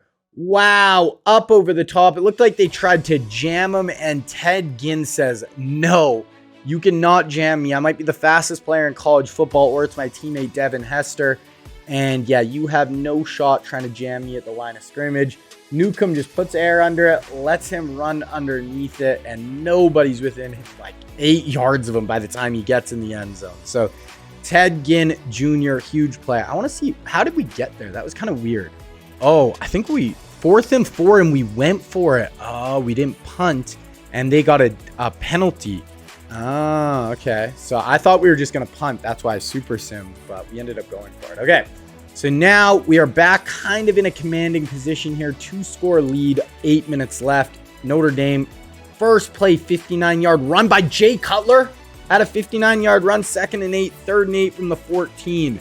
Jay Cutler went for 58. Are you kidding me? I mean, keep him out of the end zone here, and obviously we're fine. Gonna hand it off. So we got him. 3rd and 5, 4th and 5, sorry. So, I mean, this has got to be 4-down territory. It is. So here we go. This is kind of the game. If they score here, they are right in it. If we stop them, it's basically over-ish. 4-man rush. Oh, that's complete. There we go. Jay, nice conversion there. We're just going to keep watching the rest of this drive. 1st and goal from the 3. Jay hands it off, and that's in the end zone. Dives in, and Notre Dame is alive. They are alive and kicking right here. Going to be a 7-point ball game. We get the ball. We start out with a 9-yard AP run, a 3-yard AP run, 2-yard AP run, 27-yard Adrian Peterson run. Then we have a throw. Wow. So Adrian Peterson went off there, got us down inside the 1-yard line. So as long as even a field goal here probably puts it at a reach. Well, let's see if we can punch us in. This should be McFadden in beside Ncaa here coming in for Adrian Peterson.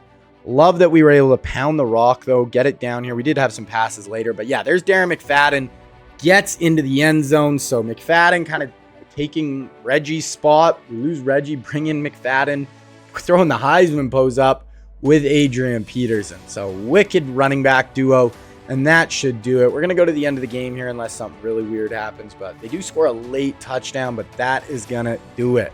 Notre Dame goes down. They gave us all we could handle, 31-24. They hung around right till the end, but we were able to get it done. Now, does it show how many sacks they had? We need to check that, but they actually out-yarded. Yeah, they did out-yardage us by a little bit. Ncaa, 2 touchdowns, 216, not great. Adrian, 118. Yeah, really good. Really good game from him. Receiving, Ted Ginn, 3 for 81. Had that really long touchdown. Defensively, had some TFLs. We had 3 sacks of our own, no picks. I want to look at Notre Dame's sacks. So they had a ton. 2, 4, 6. They had 1, 2, 1.5, so 3, 5. Yeah, they had like 9 sacks. Crazy. So that is a great start to the year, though. Obviously, starting 2-0, beat 2 ranked opponents before we even get into our ACC schedule. Okay, so next up, we have Ball State at home again. Obviously, they're an 81 overall. Should be an easy win, but we'll see. Gonna advance through. Okay, so we jump up to 3-0. We got FCS here, so this should be a win. 52-26. They actually had a lot of offense on us, but looks like we made some plays defensively. 4 touchdowns, no picks for Ncaa. Peterson, 131, so he's doing a really good job running the ball. Nothing huge for our receivers. Sacks, 1 sack. Did have 3 picks, though, with De Silva and Patrick Willis getting some interceptions. Okay, so FCS, we're going to sim through, and we should get our first group of signees probably this week. We will see, but I'd imagine. So we do. We get Golden Tate locked down. Nice pickup there. Obviously, the #1 receiver in the class. We get him. We get a left tackle, 4-star. Right tackle, 4-star. We do get one of the Pouncey twins. So we get Mike Pouncey. We also get a 4-star D tackle. And we get Earl Thomas. So we have all 3 of the LOB Seahawks in the door. Pretty cool. We did lose a few guys there, but nothing too crazy. Ted Ginn has a monster game against the FCS school. 234 and 3 touchdowns. So huge day for him. Yeah, player of the week, no doubt. So we do jump up to 4-0. Love to see it. We win 70 rip. Ncaa throws 7 touchdowns. Peterson goes over 100 again. Ted Ginn was obviously our big-time receiver. We had a bunch of sacks, a couple of interceptions as well. So huge day. And that is kind of our warm-up. Now we got Vautech, Stanford, BC, Florida State, by Virginia, Syracuse, Duke, Pitt. Like, we have 1 ranked opponent right now. So we just do not play. We are having some tough out-of-conference games, but we just do not have a tough conference schedule right now. Now, we are going to go through recruiting here. So we are going to get Cam. Nobody has even offered him, so we're going to get him. This running back, not too keen on. I mean, he's fine. I like this guy maybe a little better. The receivers. So this guy's actually kind of close, and he is a gem. So we are going to go to a hard sell for him. Going to do that. O-line. So this is going to be kind of some of the big targets. So we're going to up this guy. We're going to go to a send the house for him. This guy, no, he's not a gem, Pouncey, so I'm not going to be too worried about it. Maybe we'll even add. We'll go 25 for this guy. Nobody's really going after him. Our guy, Justin Houston, we're going to go pretty heavy on him right here. We're going to go hard sell right here with Sunday Bound, plus we're going to go the 25 there, so we're going to go 65 hours to him. Leave this guy at 50. Ooh, this guy's coming up this week. So we're going to get rid of friends and family. We're going to go hard sell or send the house. We're going to try to get him locked down. Same with this guy. He's probably going to commit this week. So we are going to send the house for him as well. This D tackle. Oh, so we did get locked out on Marvin Austin. So we aren't going to get him. That's fine. Right outside. Oh, this guy's committing this week. So we're going to get rid of send the house. We're actually going to switch over to a hard sell here with Conference Spotlight, and we're going to add the 25 hours. So we're going to go 75 for him. This guy we could up. We'll go with another 50. This guy, we're the only one offering him, so I'm not going to get crazy with it. Joe Hayden, we're the only one still offering, but hey, we're going to go 25 hours. We're going to make sure we lock him down. This corner, not really kind of worth it. This guy, okay, this is make or break right here for him. So we are going to send the house, we're going to hard sell with Football Influencer, plus we are going to go friends and family, give him the full 75 hours. This guy, we have a lot of hours here, so I'll just give him 25. Got Earl. This guy, we'll give him another 50, and that can give us 10 left. We'll go another 10 for this guy for now. So that is kind of where we're sitting with the recruiting. Going to be another really good class, obviously, in it on most of those guys. Okay, so Virginia Tech, they're an 80 overall. We're a 94, so they're one of the worst teams in the ACC right now. They are 1-3.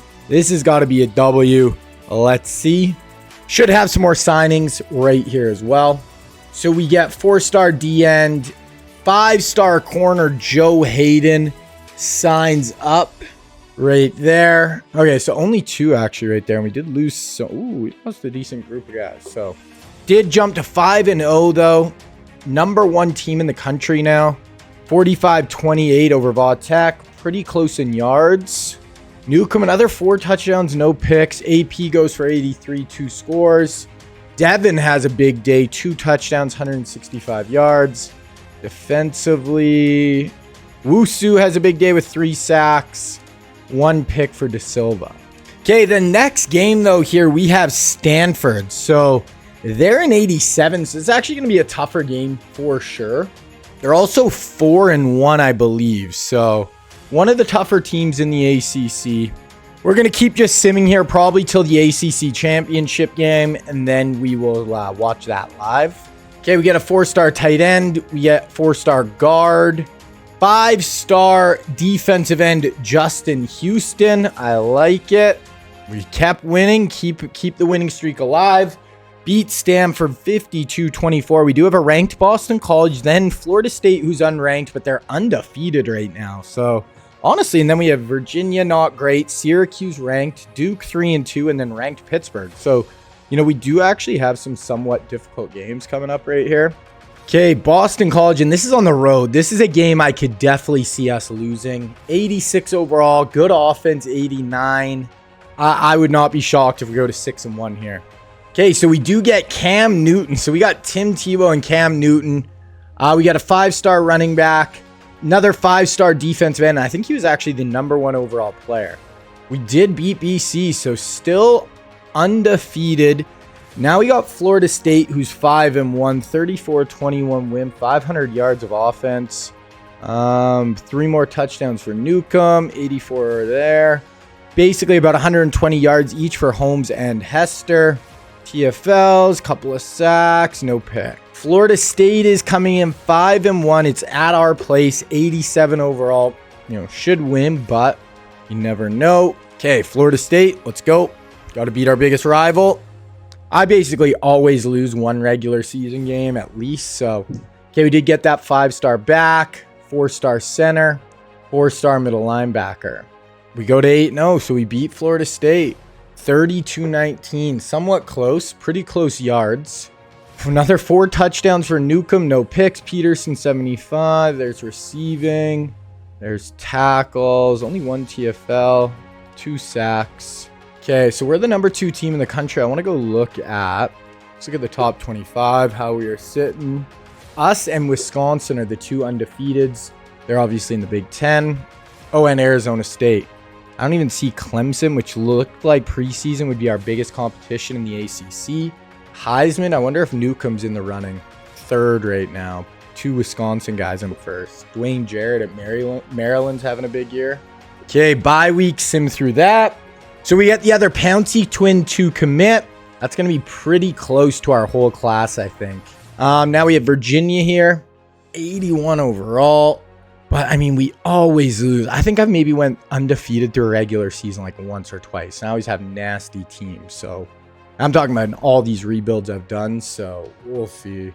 On the road, beat Virginia. Now we got Syracuse, who's, I think they were ranked earlier, not ranked anymore. Yeah, none of these guys are ranked anymore. They're all around 500. 31-13 win over Virginia. Newcomb, another 3 touchdowns. This guy just throws touchdowns and does not throw interceptions. Nothing crazy defensive stats, but keeping it going.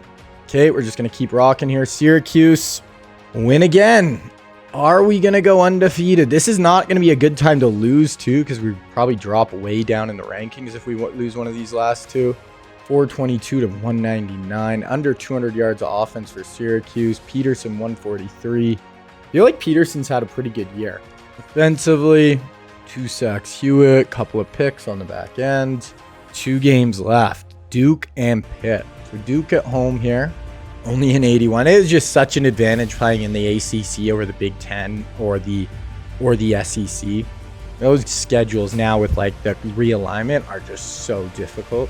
Okay, we get that kicker in the door, so that is going to wrap up our class. 19 players.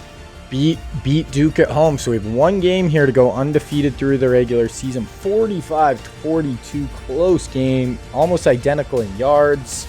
Their guy, we picked him off 4 times. They picked off Newcomb twice. Peterson almost 100. Holmes had a big day, 150 and 2 scores. Good amount of tackles for loss. some sacks, and we had 4 picks. Nelson, Flanagan, De Silva, and Crow. Okay, last game. Pitt 7-4 on the road. This is definitely a losable game. 83 overall, so not like a basement dweller, but not incredible. Let's see. So we are in the ACC Championship against BC, who's number 5 in the country. We go 12-0 through the regular season, so we have a chance here to have an undefeated national championship run. We beat Pitt, had 500 yards offense. Ncaa another 2 scores. Peterson 87, Hester 110. There's TFLs, 2 sacks, no picks. So here it is.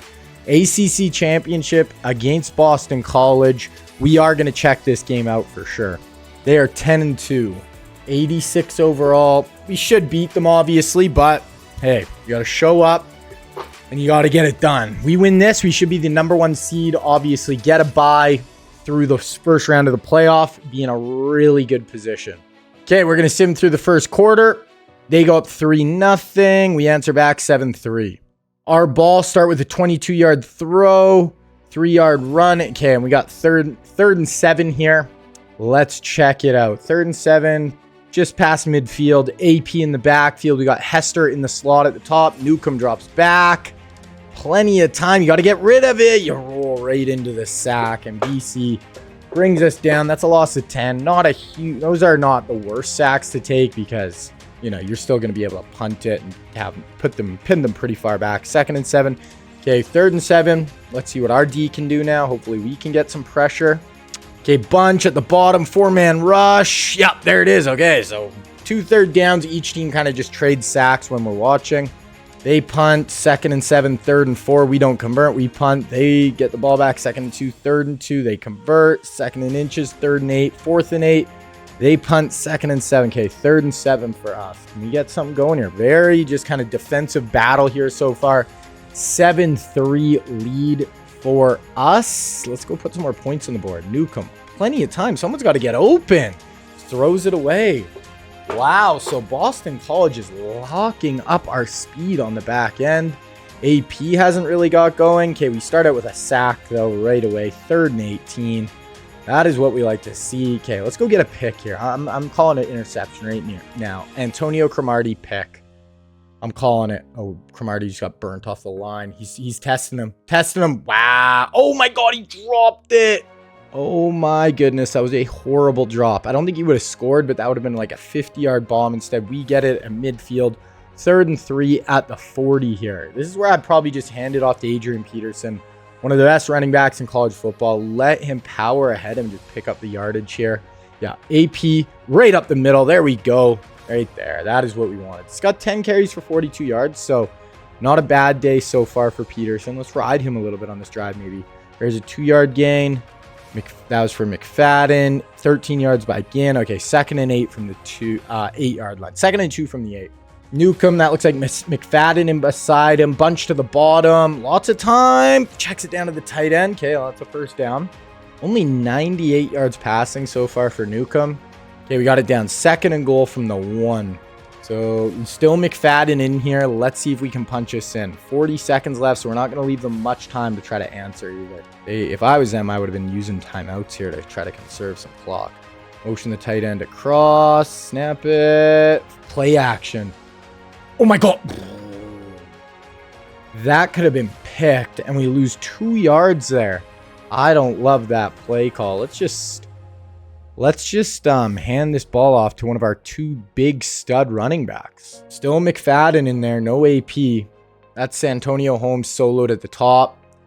And a little drag. Ncaa checks it down. Oh my God, that was scary. And Ted Ginn. Okay, so I don't know how we ended up with 3, we had 2 -3-yard passes on the goal line. I've never seen that in my life. And we went for that. We didn't even get a field goal there. Oh my goodness. That is horrible. So it's 7-3. We're going to go to the 4th quarter here. Okay, we do get a touchdown, 14-3. Okay, so we don't really deserve this games right now. We're not playing great, but we're up 11. 2nd and 10, 3rd and 6. Let's see what our defense has got. 4 down, two off-ball linebackers. Boston College's offense has got absolutely nothing going. Motion to kind of a split back slant, and he completes it. Nice little throw on third down. Other than that one play where the guy dropped that bomb, it doesn't seem like they're threatening over the top at all. 3rd and 3 here. We get a stop. Oh, they went for that on 4th down. I thought they were going to punt. So we have the ball at midfield. We start out with a 16-yard AP run.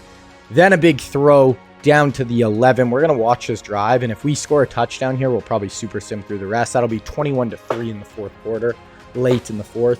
So let's see what we can do here. Big down. Try to just get out of here. Get that first round bye. Let's go 21-3. A little quick out route. There it is to the tight end. Little stick route. Breaks out versus man coverage. That is what we like to see. We're going to go to the end of the game here unless something wild happens. 21-3. They make it 21-10. That is it. So 21-10 win for the U. We win the ACC. We are going to have a first round bye and should be the #1 overall seed in the playoff. Neither team had a great day offensively. Ncaa, 2 touchdowns, 1 pick. AP, 80 yards. Ginn had 63. Holmes had 100. Some TFLs. We did have good job pressuring the quarterback. No picks. Okay, we're going to advance here, and we'll see what our bracket looks like. Hopefully, we got an easy path. Trying to win our 2nd national championship of the series so far. Would be our first of the video. Okay, we get player of the year with Ncaa. Does he win the Heisman, though, too? He wins the Heisman. So Ncaa ends off his senior year. 44 touchdowns, 6 interceptions. He won it all. And player of the year, Heisman, Johnny Unitas, and the best quarterback. 4 awards for him. AP, running back of the year, 1,200 yards. Wilbur, tight end of the year. We'll take it. De Silva, cornerback of the year. Our defensive back, he had 7 interceptions on Thorpe, technically. And we get best linebacker. He had a good year. 7 TFLs, 2 picks. Right in the middle of our defense. Okay, let's look at the bracket. So we are the #1 over seed. Oh my goodness. We're either going to replay Boston College or we're going to play that Oregon team that I showed you guys at the start of this season and how loaded they were. I kind of hope we play Oregon. That would be a fun game to see. They just have a lot of our real life guys on them. We do. We got the Ducks in the Orange Bowl. So we're definitely going to watch this one. And then if we win this, we'll sim the next one. So then we'll win. If we win, we'll sim Washington or Florida, whoever wins that game, and then we'll watch the Natty. But we are going to watch this Oregon game. 90 overall, we're a 93, so they're right in our ballpark. Marshawn Lynch, quarterbacks, Deshaun Jackson, Lodi Nada, James Laurinaitis. They have a bunch of guys on this team. Technically not a home game, but it is in our home stadium in Miami, so a little bit of home field advantage for us as well. Sleeping in our own beds, all that good stuff. Okay, gonna sim through the first quarter. They jump out to 7. They jump out to a 14-0 lead in the first quarter. We are undefeated. 2nd and 5, and we get sacked. 3rd and 10. We are on the freaking ropes right here, and the Ducks are taking it to us. We need to answer back on this drive. We need a completion here. Ncaa throws an incompletion. Are we going to go out in round 2 again? Not a great punt. 3rd and 2. They convert. Marshawn Lynch is their starting back to. We got him to 3rd and 11, though. Okay, so they're going empty here. Trips to the top. This is a humongous down. Drops back. Fires. Yeah, make a tackle. There we go. Okay. Oh, my God. Our freaking #5 almost pushed him. Oh, that's Zach Miller, their tight end. But almost pushed him over the first down marker. They pin us. Oh, no, that was a touchback. 2nd and 8. 3rd and 8. Our offense has done nothing. Ncaa has got to get it going. Trips to the top. Drops back. Oh my gosh, Ncaa. That looked ugly. Another sack for the Ducks, and it is not looking good for the U right now. Punt to midfield, 2nd and 12. We're getting... Our defense is doing the job. Our offense can do nothing. Someone make a play here. Let's get a pick. We need a pick. We need something to jumpstart us here in the 2nd quarter. 4-man, plenty of time on the run. Oh, there! That could have been picked. Long, it's going to be a punt, but you had a chance to get your hands on that football. 37-yard punt, defensive holding. Oh, there it is. Adrian Peterson for 32. 2nd and 10. There's a big completion down to the 20. Santonio Holmes down to the 7. Okay, so finally our offense is coming alive here. First and goal from the 7. We have got to score here. We have got to punch us in. Hand off to Adrian. We need you to break some tackles there, AP. Got about a yard there. He looks tired.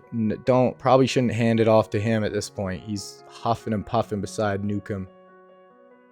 You're just going to hand it off to AP. There it is, Adrian. Okay, he looked tired, but he gets into the end zone.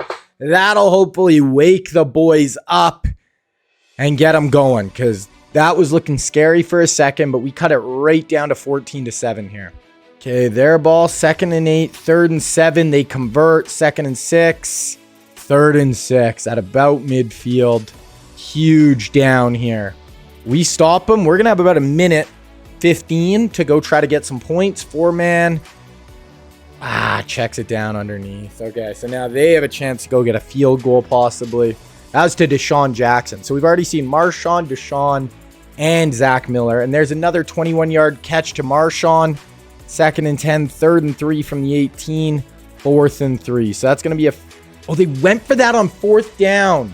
Wow. Okay, so that's going to be the half. So we're down 14-7. I cannot believe they didn't take 3 there. We are going to go to the 4th quarter. Still 14-7, 14-10. 14-10. We are right there. 2nd and 8. Oh, no, that was 3rd and 7. I think this is field goal range. Oh, we went for that on 4th down. Okay, 4th down. Apparently, we went for it. We're going to see this from the 5-yard line here. This could give us a lead here at the start of the 4th quarter. Ncaa under center. AP behind him. Going to hand it off to Peter. Oh, my gosh. Great play by the linebacker. Meets him in the hole. Loss of 2 on the play. That is going to make it 2nd and goal from the 7.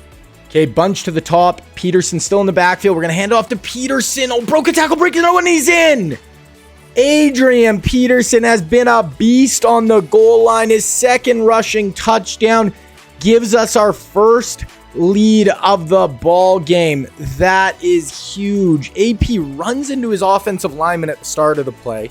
Kind of breaks off that, meets a guy in the hole, breaks off that for the touchdown. Right there. Oh, our offensive line got blown back into him. Kind of brushes that off, breaks a tackle in the hole, and he is in. Great run by AP. Okay, 2nd and 7, 3rd and 4. This is a big 3rd down if you're the Ducks. You do not just want to punt us the ball right back. 4 down for us. They're going to run a little rollout. Marshawn, a little chip. No, he doesn't have the speed. Their QB, Tim McGregor, tried to turn the corner, did not have the wheels. He goes down. Our ball, 2nd and 7, 3rd and 1. We don't convert that. And we have to punt. Wow. 1st and 10, 2nd and 8, 3rd and 8, 5:40 left. Big down. Defense has played great all day. Let's see if they keep it up. We got a heavy blitz look here, but we're going to drop out. 4-man rush. Pressure. Oh, that's a 1st down. Great throw. Great catch. Great job of just holding on and getting past the 1st down marker. 3rd and 9, though. Another huge 3rd down already. 5:20 left. Stuck 3. They're going empty. Bunch to the top. Drops back. Yeah, we're going to get him. Yeah, there it is. That's a sack. Our defense. Defense is playing really well right now. Doesn't feel like Oregon has an answer for our defensive front. Punt. If we can get, some points here, probably put it away. 3rd and 2. 4 minutes left. We need a drive. We need to run the ball, take the air out of this football, and just put the Ducks down. Hand off to AP. Yep, there's a 1st down. Breaks another tackle. He just brings...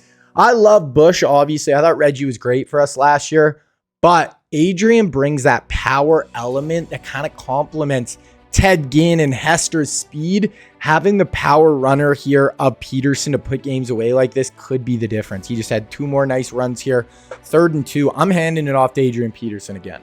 Right here. Don't even do anything else. Oh my gosh, he broke. Nothing Peterson could do there. You got hit basically right when he got the handoff. They brought a run blitz there. Nice little return for them as well. And then they start out with a 22-yard catch to Zach Miller. Incomplete. 3rd and 6. They are out of field goal range. 1:20 left. So this is going to be 4 down territory for sure. McGregor, that's going to be a 1st down. That's Marshawn. Marshawn underneath. Next play, completion. 3rd and 3. Now this is the point where they will kick a field goal. Let's see. We have a heavy front up front. Drops back. Up over the top. Nice diving. Yeah, nice diving break up. Great play. They kick the field goal. It's tied. 40 seconds left. Incomplete. Ooh, we got a big pass there. 24 yards to Holmes. We still have 3 timeouts. You better hurry. Hurry, hurry, hurry. 18 seconds. Hurry. Go. Why would you not call a timeout? We had 3 timeouts there picked. What are you doing, Ncaa? That was horrible. Why were you wasting so much time, too? So, oh my gosh. This might be... No. Why did they not call a timeout? Okay, the clock management here. Interesting. Okay, we got overtime here. OT in the Orange Bowl, round 2. Oregon won the toss, so we are going to have to start on offense, I'd imagine. Yeah, Oregon's going to play D. OT to go to round 3. Our undefeated season on the line. We start with the football. Ncaa in shotgun. Trips to the bottom. Motion Ted Ginn across the formation. Going to go 2x2 here. Going to fake the handoff to AP. Ncaa. Strike. Wow. Down to the 1 yard line. Great play design to start right there. Love that. We get Wilbur down inside the 5. Now this has got to be Adrian Peterson time. You just got to punch this bad boy in.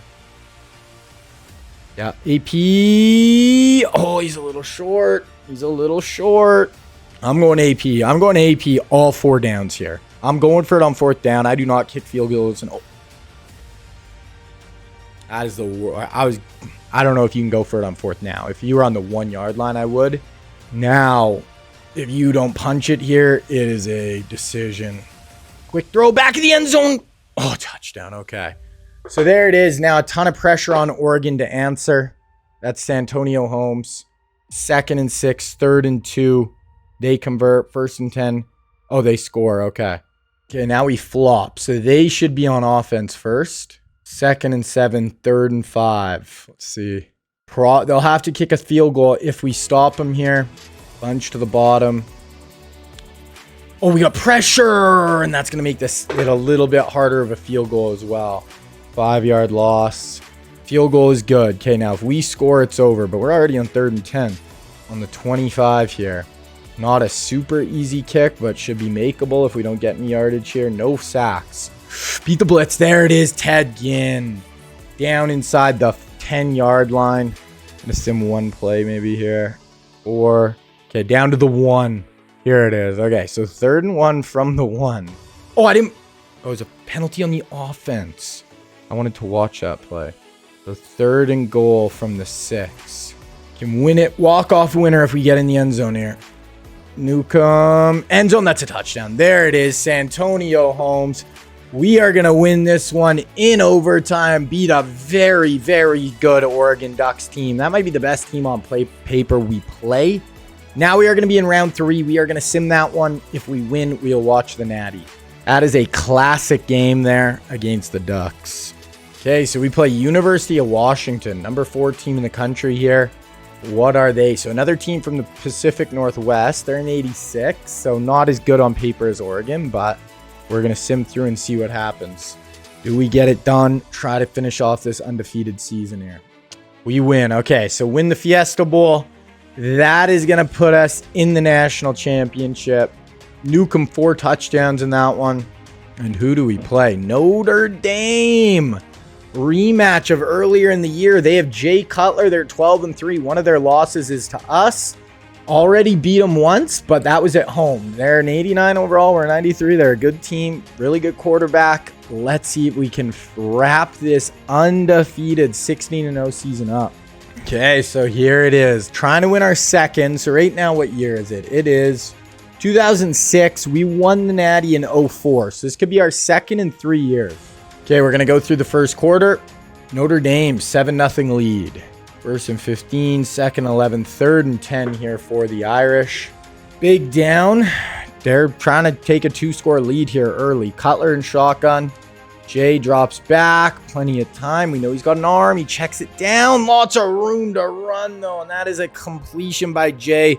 Already has a passing touchdown as well. They're trying to go up quick 14-0. We were just down to Oregon 14-0. They get another 1st down. 2nd and 13. 3rd and 2 from the 11. First and goal from the 8, second and goal from the 5. We're going to watch from here. They're eating clock 2. We got to hold them to 3 here and let our offense get going. Our offense can run a little hot and cold. Sometimes there's a handoff. Nice. Are they calling that a face mask? What are they calling that? Holding. Oh, that's big. Okay. Just when the guy went down, I thought our guy might have grabbed his face mask, but yeah, that's going to make it second and goal on the 15. That is a huge difference. Okay. Sim play, third and goal from the 15. Jay Cutler, 15-yard pass, 14-0, 6 minutes left in the second quarter, and boom! 6 yards to Santonio. We answer right back. And then we get a pick, Reggie Nelson. Second and 4 from the 9, first and goal from the 2. Okay, this has got to be Adrian Peterson time. What a turn of events. They scored at 6 minutes. We could score twice in a minute 40 here. Motion out Hester, hand this ball off to AP. Yeah, AP, meet him on the hole. Punch it in, Adrian. Ncaa and AP, our big O-line up front. AP, nope, read option, and Newcomb's in. Heisman winner dives into the end zone to tie this bad boy up. Okay, now we'll see if Notre Dame can answer. We just stole all the momentum back with some huge splash plays. 3rd and 6, they convert, and then they just got a huge run for a touchdown.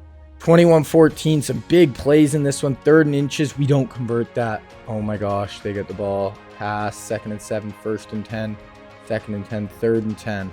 Oh my goodness. So Notre Dame, they have a chance to get more points here. They still have 2 timeouts. You get a first down here. You're in field goal range. Jay Cutler's played really well. Time, drops it down. That's probably field goal range actually right even from there. Cutler's got 3 passing touchdowns in the first half. They kick a field goal. They're going to be up 10 at the half. Wow, Notre Dame. Okay, we're going to go to the fourth quarter here. 24-17, 27-17. So Notre Dame's just been holding on to this lead. We have the ball, though, and we're driving. We got 1st and 10 on their 21, 2nd and 3, 1st and 10 from the 10, 2nd and 10, 3rd and inches from the 1. This has got to be Adrian. Literally 3rd and inches. AP, punch this bad boy in. You got to lead. Oh, yeah, that's easy. AP dives in, cuts their lead to 3. Beat the same team twice in a year we're trying to do. This is a talented team. They have a good quarterback. 2nd and 7, 3rd and 7. This is the play of the day right here. 8 minutes left. Play of the day so far. Obviously, there's more to come, but this is huge for Notre Dame. Cutler, time, over the middle. Wow, he's got power in that arm. That was off his back foot. Whipped that into a tight window. Cutler keeps it going. Then they get a big carry. We get a penalty. 2nd and 1, 3rd and 8 from the 26. So they are in field goal range. Big sack here would be nice. Pressure with our front 4. Get Cutler down would be huge. They're going to run fake. Oh, there it is. Oh my God, great play by Cutler. No. We'll take it. Wow. If Cutler would have completed that in the back of the end zone, I would have lost my mind. But there's a Jay Cutler interception for you. Makes a great play to spin out of a tackle. Gets greedy, and Reggie Nelson. Huge pick in the back of the end zone. 2nd and 8, 3rd and 4. We don't convert. Wow, we had to punt. 2nd and 7. They get a big completion. We get a penalty on them. 2nd and 20, 3rd and 18 from the 34. In field goal range, but a long field goal. If we could get another sack here, if we can get some pressure. Cutler. Too much time. He's going to get right back basically to the line of scrimmage. Maybe lost 1.5 yards. Definitely a kickable field goal from there, but I mean, make it a little tougher. But they do make it. 52 yards. That is going to put us down 6 with 3:27 left. 5-yard run. There's a big pass. 21 yards to Santonio. 2nd and 7. 1st and 10 on the 21. 2:43 left. We're going to watch the rest of this drive. This is it. This is where legends are made of, Ncaa. You won the Heisman. We're undefeated. Can you finish the deal? Adrian Peterson maybe gets back to the line. He's got 16 carries for 43 yards. He has been held in check by Notre Dame. But yeah, Ncaa won all the awards this year. Went undefeated, but you got to finish the deal. Into the end zone! Oh my gosh. I thought that was maybe picked. Ted Ginn, 15-yard gain. Gets us down to the 5.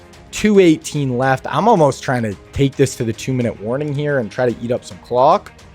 You got AP. Go to AP in the flat. Oh my God, you took too long. It's a pick.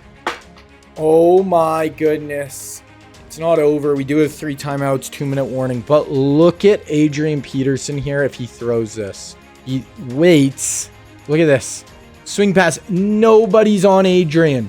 Could have just left it out for him. He's got one guy to beat. Instead, he holds the ball and throws the comeback at the back pylon. He's right there. Okay. That is a tough one. Now we got to get off the field here. 2nd and 8. 3rd and 7. This is legitimately the play of the day. They convert here. They win the national championship. We stop them. We got a chance. Cutler up over the top. What a catch. What a catch.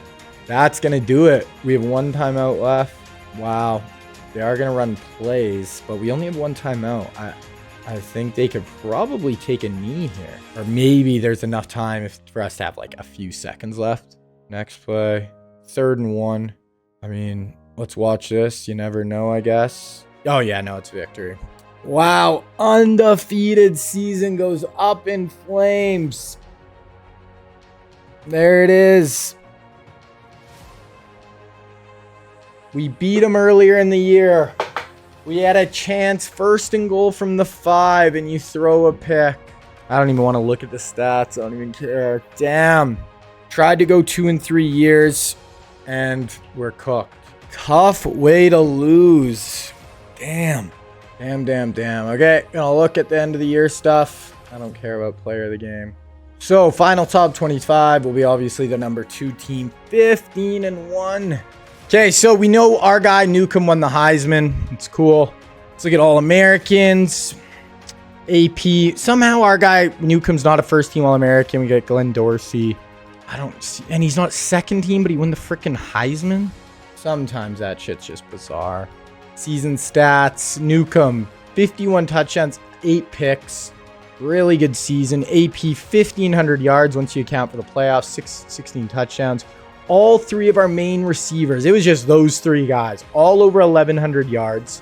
Really just spreading the love to all those dudes. Defensively, Ernie Sims led us in tackles. There's our TFLs. There's our sacks. 7 picks for De Silva. It's only a sophomore, should be back next year. So there we go. Okay, we're going to get into the offseason now. Okay, this is going to be big. Players leaving is always super important. AP, no % chance we get him to stay. So we lose AP and Bush in back-to-back years. Ernie looks like we'll probably get him to stay. Okay, cool. Reggie, definitely want Reggie back. Decided to stay. And Flanagan, one of our corners. Okay, so that's good. We only lose AP. Then for as far as leaving early, do lose Hubbard, Gadish, Newman, DeLuca, Michaud, Hester, Winston, Santonio. We lost at receiver, running back. We do have McFadden coming in for AP, so another kind of stud, but losing, I thought we were going to have, basically got Reggie to start 1 year, AP to start 1 year. I would have liked maybe 2 years for each, but is what it is. Okay, we're going to look at the transfer portal here. So number 1 player, he's interested. It's corner, we'll go after him. Oh, Calais Campbell, Raymond Luga, both have deal breakers with us though. Costa at free safety, sure. Do you have any real... Steve Slayton, Steve Smith. So quite a few real guys in the transfer portal, but none want to come to us. Okay, that's fair. So we have 2 other guys we're just going to try to add. Give us a little more depth. Corner, 75 for this free safety. Okay, there we go. Go to National Signing Day here. Okay, National Signing Day. We're going to look at where all the real-life guys ended up. So... Russell Wilson ends up at Tennessee. That's a big pickup for them. Hawaii gets Kellen Moore. And then Coastal Carolina gets Tyrod Taylor. Wideouts. Dez Bryant ends up at North Texas. So Dez is going to play with Matt Stafford at North Texas. That's kind of cool, actually. Okay, our 2 tight ends, Hernandez and Gronk. Gronk is going to go to Va Tech. And Hernandez is going to go to Penn State. Offensive line. Brian Beluga is going to go to Ohio State. And then Oregon gets Steven Wisniewski. Cameron Hayward goes to Georgia. And they get Carlos Dunlap. So a pair of really good ends for them. Oklahoma gets Everson Griffin. And then Illinois gets J.J. Watt. Virginia Tech locks down Marvin Austin. Texas gets Von Miller, makes sense. Kansas State gets Harrison Smith. And then Eric Berry goes to Tulsa. So that is where the real-life recruits ended up. Looking at position changes here really quick, I don't think there's going to be anything major. Maybe O-line somewhere. Usually we have a lot of right tackles, but nothing crazy there. D-end should be pretty balanced. D-tackle. Ooh, can move a guy. We're going to move Lawrence Timmons. We're going to move to the other. We'll go to left outside. And then maybe we'll move this guy to right outside. Just for depth. We got to get some more linebackers. We have good players, just like even more depth. Corner, we have a lot of corners. Free safety, strong. We can move one of these guys over. Move Moffitt over to strong. Okay, there we go. All right, so season number 3 of this episode. This is going to be the 2007 season. So we're going to have one more season in this episode, but 5 more seasons altogether. We've still only won 1 national championship. Came really close last year, but obviously going to try to, get over the hump this year and win it all. Now, looking at our team, we are going to be super, really good overall once again. We did lose our quarterback, which was Ncaa last year. We had Brady Quinn going to step in this year. I am going to play Brady Quinn for 1 year. Then it's going to be down to Tim Tebow or Cam Newton for next year as the starting quarterback. So we'll let those two battle it out next year and just see who comes out on top. Sanchez will probably be the 3rd stringer next year. Looking at running back, we ended up losing Adrian Peterson. We have Darren McFadden in the door, who is going to be a good player. Hopefully we can hold on to him because we have 4 between freshmen and redshirt freshmen in behind him. At wide receiver, we got Ted Ginn Jr., this Kiki Baldonado. I'm just going to call him Kiki, though. We got Kenny Britt, Robert Meacham, Mario Manningham, and then we'll probably redshirt Golden Tate. So that'll be the receiving core. Tight end, couple of good auto-gen guys. We have Vernon Davis, who never actually turned out to be a great player. Joe Thomas at left tackle with Michael Orr as his backup. Paul, and then one of the Pouncey twins as the backup there. A lot of depth at center. Ton of guys here with one of the Pouncey twins, Dana, Todia, and a really good senior this year with Simmons. Eugene Monroe at right guard, only a sophomore. And then right tackle, we got Meeks, who's a junior. Andre Smith, who's a junior as well. And some more good depth. So, yeah, we're pretty good all around. Defensive end, we got Robert Ayers. We got Middlebrooks, who's only a redshirt freshman. Sergio Kendall, redshirt freshman. Justin Houston, and another really good freshman there. Then on the other side, we got Chris Long, Brandon Graham. We have a ton of depth at defensive end. Holy crap, between the 2 spots. Defensive tackle, we got Glenn Dorsey, DeMarco, Hewitt. We got a young Geno Atkins as a redshirt as well coming along. Left outside, I'll probably start Lawrence Timmons this year. Ernie Sims in the middle. Then Swain will be the starter next year, who already looks like he's going to be a stud. And then Patrick Willis in his junior year. Definitely need to get another outside linebacker or 2 in the door. Cornerback, we are loaded. We got Cromartie, Brahms, De Silva, Flanagan as our top 4. And then we have young guys with Sherman, Vontae David, and Joe Hayden. So those would be kind of the 3 young guys we're bringing along. At free safety, we got Costa as a starter. We do have a young true freshman, Earl Thomas, who's going to be an absolute superstar for us. Then we got Reggie Nelson at strong safety, Moffitt, and a young Cam Chancellor. So we got Cam Chancellor, Earl Thomas, and Richard Sherman all in the secondary. So that is where we're sitting this year. Looks obviously like we're going to be really good on paper. We'll see if we're able to finally get another natty here. We are going to redshirt Cam, redshirt one of our running backs. Definitely going to redshirt Golden Tate. Definitely going to do Averill and Houston, our 2 ends over there, plus the other defensive end we got. We'll do Major, our D tackle. Linebacker, we don't really have a ton of depth here. We'll do this one guy, but we don't have a huge amount of linebackers on the squad right now. We'll do Joe Hayden. Might as well sit Earl for a year, and then we should be good to go. We'll do our kicker. Hunter, we're good. Okay. So that is where we're sitting. Okay, looking at our depth chart here. Kiki, we'll probably start him. He looks like a pretty good player, even though he's an auto-gen. Usually I like to start the other guys if we can. Robert Ayers. We're going to start Ayers and Chris Long instead of Middlebrick here. Going to start, Willis at left outside. Okay, then let's start Timmons at right outside. And then middle, we'll go Ernie Sims. Corner, we're fine. There, we should be good. Kick return, sure, we'll go Robert Meacham. Okay, that is where we're sitting. Okay, now we're going to go through the recruiting board right here. So first up, we have quarterback, and this is a very good quarterback class overall.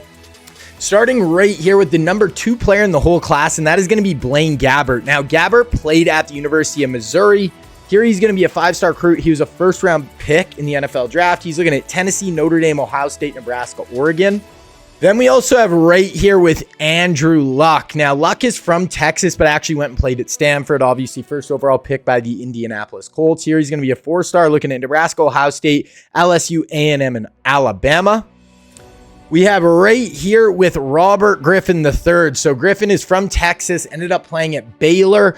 5-star recruit here, ended up winning the Heisman Trophy. He was the 2nd overall pick behind Andrew Luck. He's looking at Nebraska, A&M, OSU, LSU, and Oklahoma. We have right here another 5-star recruit with Terrell Pryor. Pryor was one of the biggest recruits in this recruiting cycle in real life.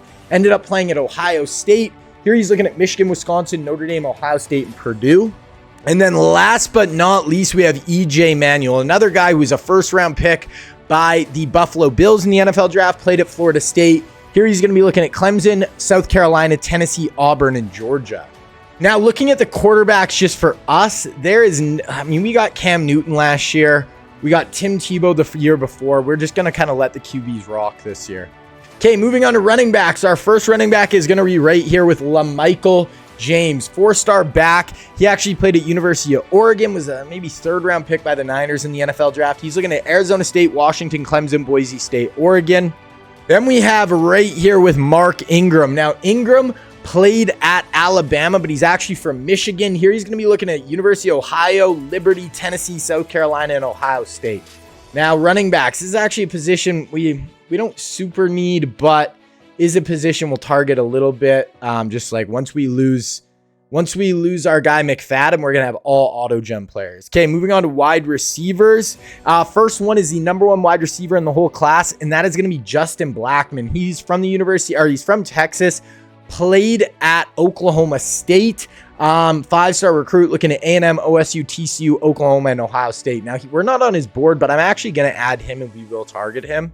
Next up, we have right here with Julio Jones. Here he's going to be a 4-star recruit. Julio is from Alabama, went to the University of Alabama, was one of the biggest wide receiver recruits in a long time. Looking at Clemson, Georgia, Duke, Liberty, and Tennessee. Another one, we're not on his board, but we don't have the deal breaker, so I will go after him as well. Then we have another one right here with Marvin Jones. Now, Marvin Jones played at the University of California for the Golden Bears.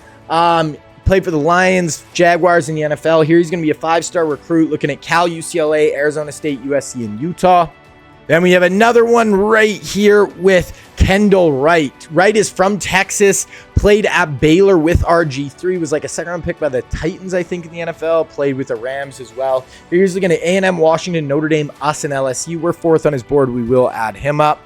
And then last but not least, we have right here with Michael Floyd. Now, Michael Floyd played at Notre Dame, was a 2nd-round pick by the Cardinals.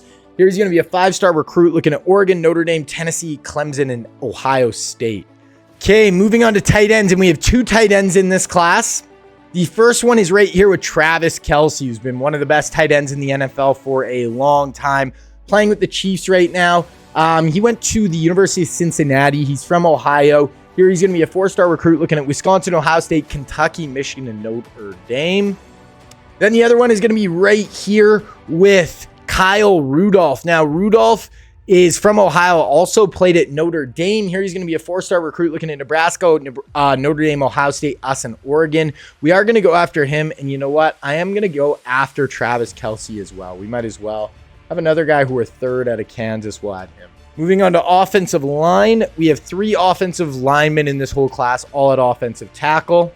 First one is right here with Tyron Smith. Now, Smith is from Cali, played at USC. Here he's going to be a 4-star recruit. He was like a top 10 pick by the Cowboys, looking at Notre Dame, Oregon, Tennessee, UCLA, Arizona State. We are 9th on his board, so I'll add him up. Then we also have right here with Barrett Jones. Jones played at Alabama. He's from Tennessee. 4-star recruit looking at Bama, Florida, LSU, A&M, Oklahoma State. We'll add him as well, see if we can get in on him. Then the last one is going to be right here with Matt Khalil. Khalil played at USC with Tyron Smith, was also a really high pick, I believe, by the Panthers. Going to be a 4-star recruit looking at Oregon, Clemson, Ohio State, Notre Dame, Nebraska. We're not on his board. We're going to add all 3 of those guys. Okay, then we get into guards. These are going to be all auto gens here. We have the number 1 guard in the class, Talbot, who wants to come here. We'll definitely go after him. A couple other guys were second. We'll go after them. Moving on to center, all auto gens here. Not a great center class at all. We'll go after these 2 guys, though, see if we can get them done. Okay, moving on to defensive ends. We only have 1 defensive end. It's going to be right here with Daquan Bowers. Bowers was one of the number 1 recruits in the country coming out. He ended up going to Clemson. Was kind of a bust in college, but got drafted, I think, in the 2nd round. Going to be a 4-star recruit. We're not on his board, but we will add him. We have another guy here who's 5th.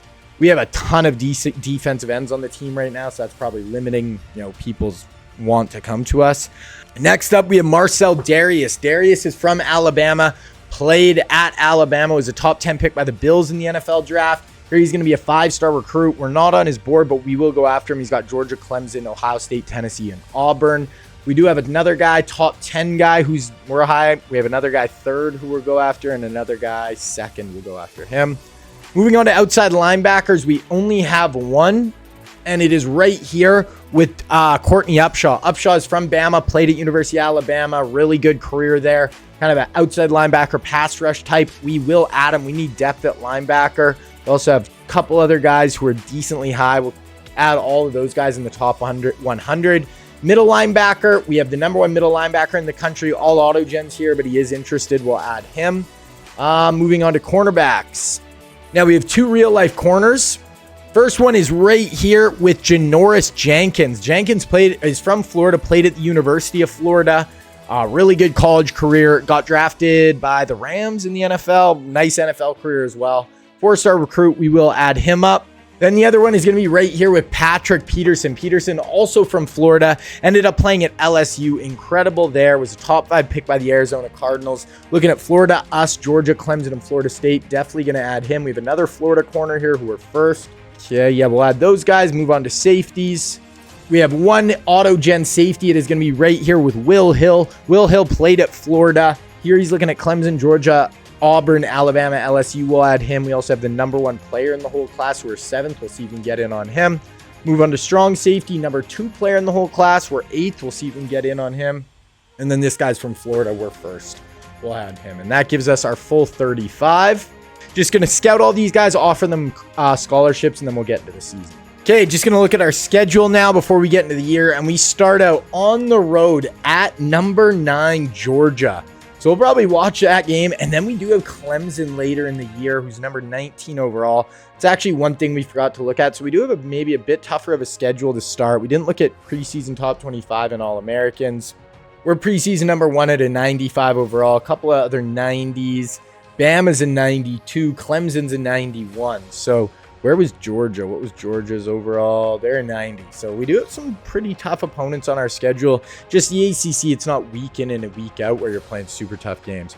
Looking at the All-Americans, we have none on offense. We do have Willis Cromartie, our other corner, and our kicker for first team. Second team, we have Joe Thomas, Glenn Dorsey at D-tackle, and Reggie Nelson. Okay, let's go. Let's get into this. So looking at the recruiting here in week 0, I felt like when I scouted, I had a lot of guys who were not gems here. So we have a running back here, not a gem. We already know that. We have this guy who's, at least we know, not a gem. We'll go 25 hours to him. And so here we have Justin Blackman, top 5 player in the country. We're going to go full 75 hours to Blackman. We actually scouted Julio, and we know he is not a gem. I'm just going to let him go. Julio can go somewhere else. But we did scout Kendall Wright, and we know he is a gem. So I'm going to send the house and friends and family because I just really want those receivers. We have Tavares here. Another guy, not a real-life guy, just an auto gem. Will go 25 hours. So we scouted Travis Kelce, and Kelce is actually a bust. But then we have Kyle Rudolph, who we know is a gem. So we're actually going to go hard at Rudolph. We're going to go another full 75. I know there's just a lot of guys in this class who I'm like, don't really care if we get. We scouted a lot of guys that we know aren't gems. Tyron Smith is a gem. Another guy. We're just going to kind of go all in on these dudes and make sure we lock them down. We're just going to go 50 there, though. Barrett Jones scouted, not a gem. We're going to leave him. But we did scout Matt Khalil, and he is a gem. So we're going to go 50 hours for him. Guard. This guy's a top guard in the country. We'll go a full 50 right there. Another guard here. We're just going to leave him. Guard here, not a gem. We have a center here and a center here. This one we got locked out. We'll go 25 for him. Okay, defensive ends. Daquan Bowers, scouted. Don't know if he's a gem or not, so we'll go a full 50 for Daquan. This guy, scouted, not a gem. We're going to leave him. Marcel Darius, not sure if he's a gem or not, so I'm actually going to go a full 75 for him. Another D tackle here, top 10 player in the country. We're going to go 50. Another D tackle here, 5-star. We're going to go 25. Another D tackle. We know he's a gem. We'll go 25. Right outside linebacker with Courtney Upshaw. We are going to go a full, we're going to go a full 50 for him. Another outside linebacker, not a gem. We're going to leave him alone. This guy, 4-star. We'll go 25. This guy, 4-star. Go 25. Middle linebacker, not a gem. Corner, not a gem. Corner, not a gem. Corner, not a gem. So that was a kind of run where I'm like, we had scouted a bunch of dudes who weren't highly ranked. So we do have a free safety here. We'll go 50. Another free safety. Number 1 player in the country. We'll go 50. This guy, number 2 player in the country. We'll go 50. And then another strong safety. We'll go 50. So that is where we're sitting with recruiting right now. Okay, we're going to advance through week 0 here, and we're going to get into week 1. And we got Georgia on the road. So we have to go on the road to a top 10 team to start this year off and go try to get a W. So we're just going to hop right into this game. Brady Quinn's first year as a starter. We don't have Adrian Peterson anymore. We lost Devin Hester, lost Santonio Holmes. So lost a lot of guys on offense, but we are still going to be by far the most talented team in the country. Let's see if that kind of shines through. Okay, on the road in Athens. Obviously not an easy place to play, and it is pouring rain. Absolute cats and dogs right here. So we're going to sim through the first quarter, and we jump out to a 17-0 lead on the Dogs, and we have the ball on their 3-yard line. Wow, okay. So we're going to watch from here. We have a chance to go up 21-0 just at the start of the second quarter on the Georgia Bulldogs. On the road. Hands it off to Darren McFadden. He pulls his way in. So McFadden next in line in our crazy. We had Willis McGahee, Clinton Portis, and Frank Gore. Then we went to Reggie Bush, then Adrian Peterson, now Darren McFadden. So easily the best run of running backs anyone's ever had. That's insane. Okay, so we're up 21-0. The Dogs need an answer right here. 2nd and 7, 3rd and 2. They don't pick it up. Oh my goodness. We get the return, 3rd and 1. We pick it up. 1st and 10, 2nd and 6, 3rd and 1. I guess we'll watch from here.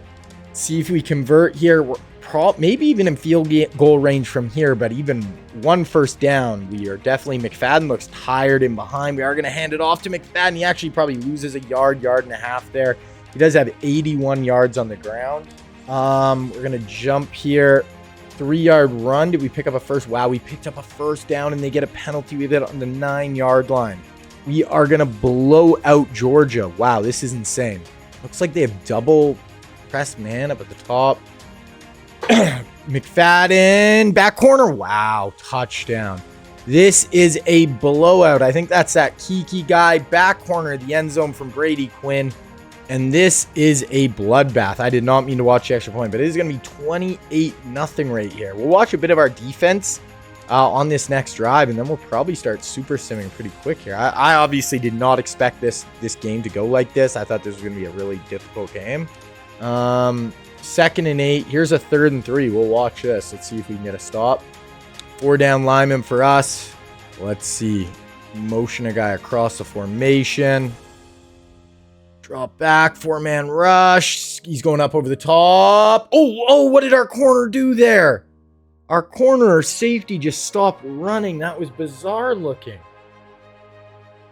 Did he just take a bad angle? It looked like he was there step for step. I want to look at that replay. What was 14 doing on the back end? Is that our high safety? Where was that guy? Oh no, it was just our corner. What's he do here? He's over the top of it and just stops for some reason. Okay, De Silva. Look at this. Just stops. I don't know if that was the computer letting Georgia back in the game a little bit, but that was weird. Okay, so 28-6, Georgia somehow kind of dummies out our corner, who's going up over the top of the deep play. That De Silva's like a 91 overall too. Kind of weird. Burgess, 70-yard touchdown. We lose 5 there, 3rd and 14. So this might be a comeback right here. All of a sudden, things could get a little scary if we throw a pick or something here. I'm going to say rigged. I don't know what the computer's doing to us. 4-man, up over the top. Okay, had a step. Good play by the corner. Yeah, I mean, Georgia scores here. They cut it down to a 14-point lead at the half. 2nd and 8, hit a big pass. 2nd and 3, 3rd and 3. Big play right here. Can we hold them to 3 points? Have a little bit of time to possibly go drive ourselves as well. Okay, hands it off. And he's going to get it. Yeah, easy. Inside the 10. Down to the 6. Next play. 2nd and goal. And they punch it in. 28-14 all of a sudden. Okay, we start out with a 14-yard pass to McFadden. 2nd and 6. 3rd and 4. 52 seconds left.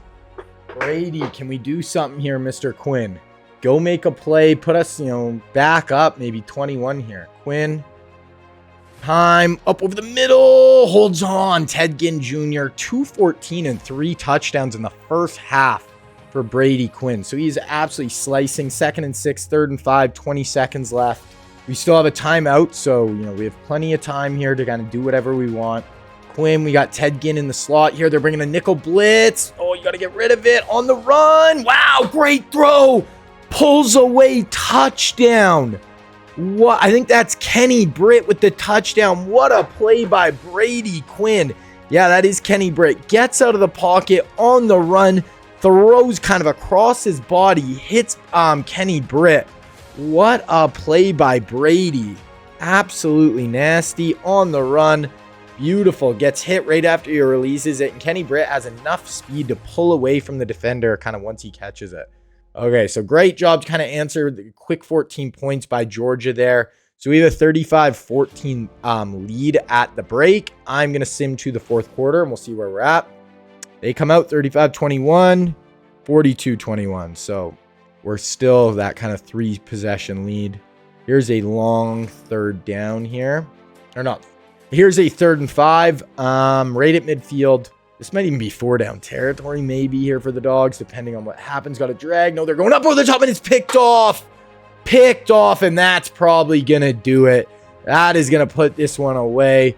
We come into Athens and kind of blow the Dogs out. They made some plays to at least make it somewhat close, but unless something really weird happens here, this is going to be a blowout. 42-21. Yeah, no. 45-21. We get it done. It was kind of that first half, really first quarters, where we kind of pulled away and just never really let them claw back into it. Brady Quinn had an incredible first half. Didn't really use him a ton of the second half when we were up big, but he looks like Ncaa was good last year. Maybe Brady will be even better. And then we have Cam Newton and Tim Tebow waiting in the wings, and we'll just let those two fight it out. So Brady, 326, 4 scores. McFadden, 86 yards. So we didn't really use him in the second half. He got hurt. Shit. Kenny Britt, 162 and 3 touchdowns in his first ever college game. Had a humongous day. Okay, next up we have FCS. So obviously should be a really big win here. Hopefully put up some points, put up some yards, keep the good vibes going. Okay, we get it done. Jump to 2-0. 55-7. Definitely will take that. Brady, 2 touchdowns, 305. McFadden went over for 100. So McFadden wasn't seriously injured. Kiki has a nice day.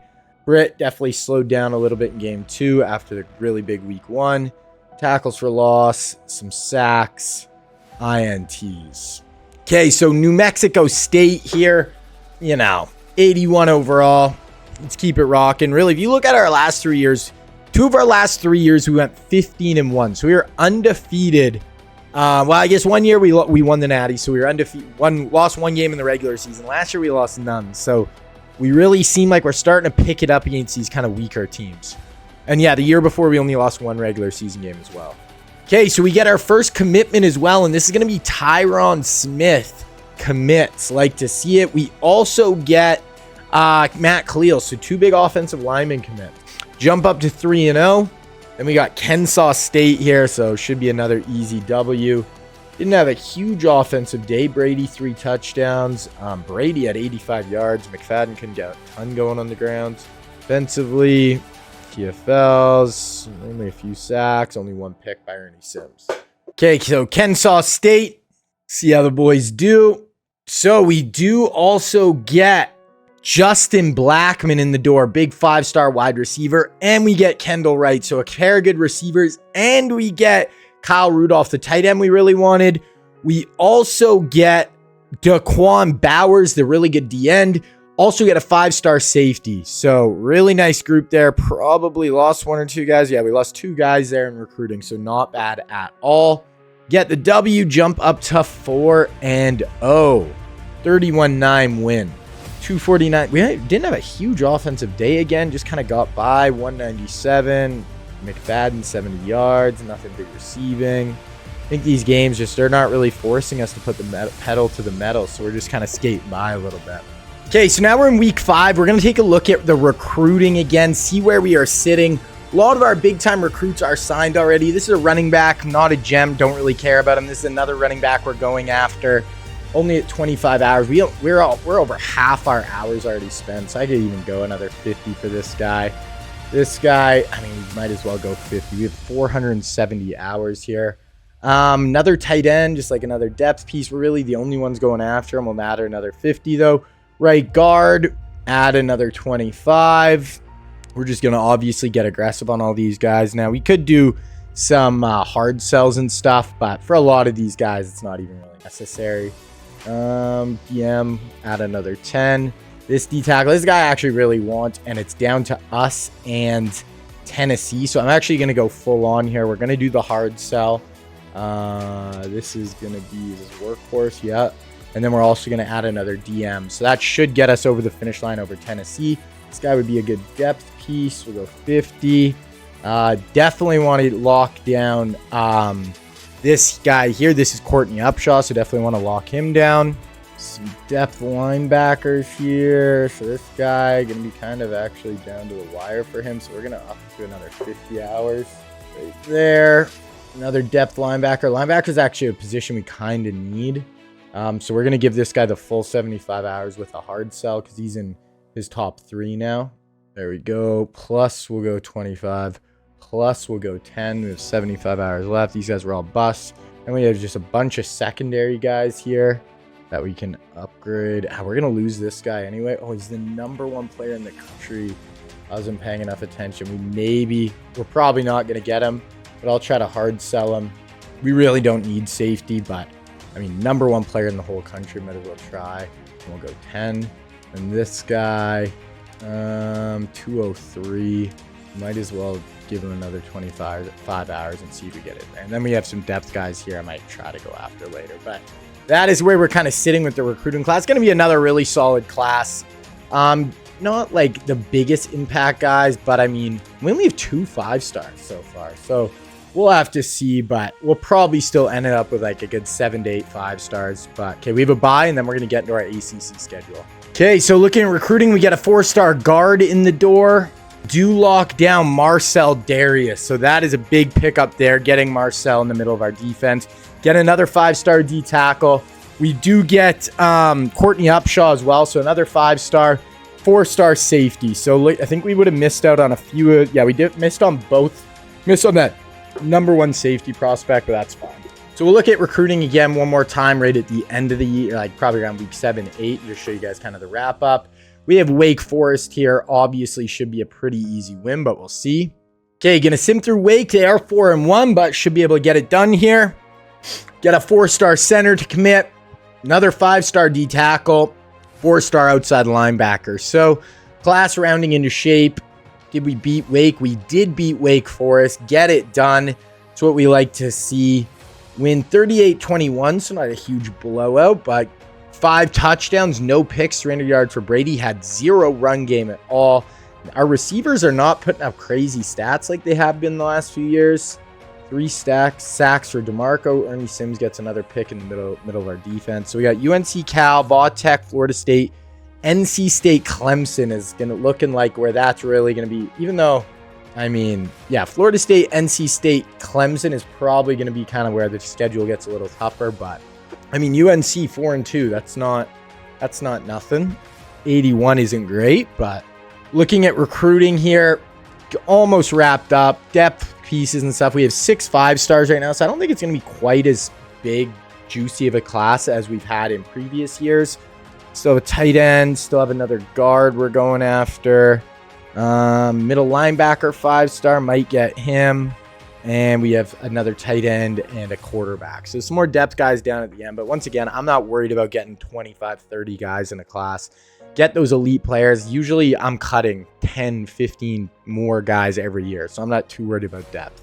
Okay, UNC, let's beat them. Okay, 4-star tight end in the door. We beat UNC 27-26. So very close game. We only had 250 yards of offense. Quinn threw 2 picks. Could not run the ball. I don't even know how you win having 250 yards of offense. Quite a few sacks. Costa did get us a pick, but that is a little scary as we move into the ACC right now. We do have Cal on the road, so we have to fly across the country. They're only an 80 overall, but, you know, long flight. Boys got to show up or you could lose. Like, we're not blowing teams out right now, even though we are undefeated. Get another 4-star guard, 5-star middle linebacker. And we do lose. So we go across the country and we lose to the Cal Golden Bears. 31-23. So the guys just are not playing great right now. 310 yards only. Our run game is just non-existent. Not making a ton of plays defensively. I don't know. We're, kind of narrowly escaping. End up losing. And now, Tech, kind of an easier game than our biggest rival, Florida State. NC State, who is ranked. Clemson, who's going to be easily the toughest team on our schedule left. So we got to pick it up here for sure. Okay, tight end 4-star in the door. And we do win. So we go up to 7-1. Still in a fine spot. Obviously, you can lose, but that's just another really close game. 34-28.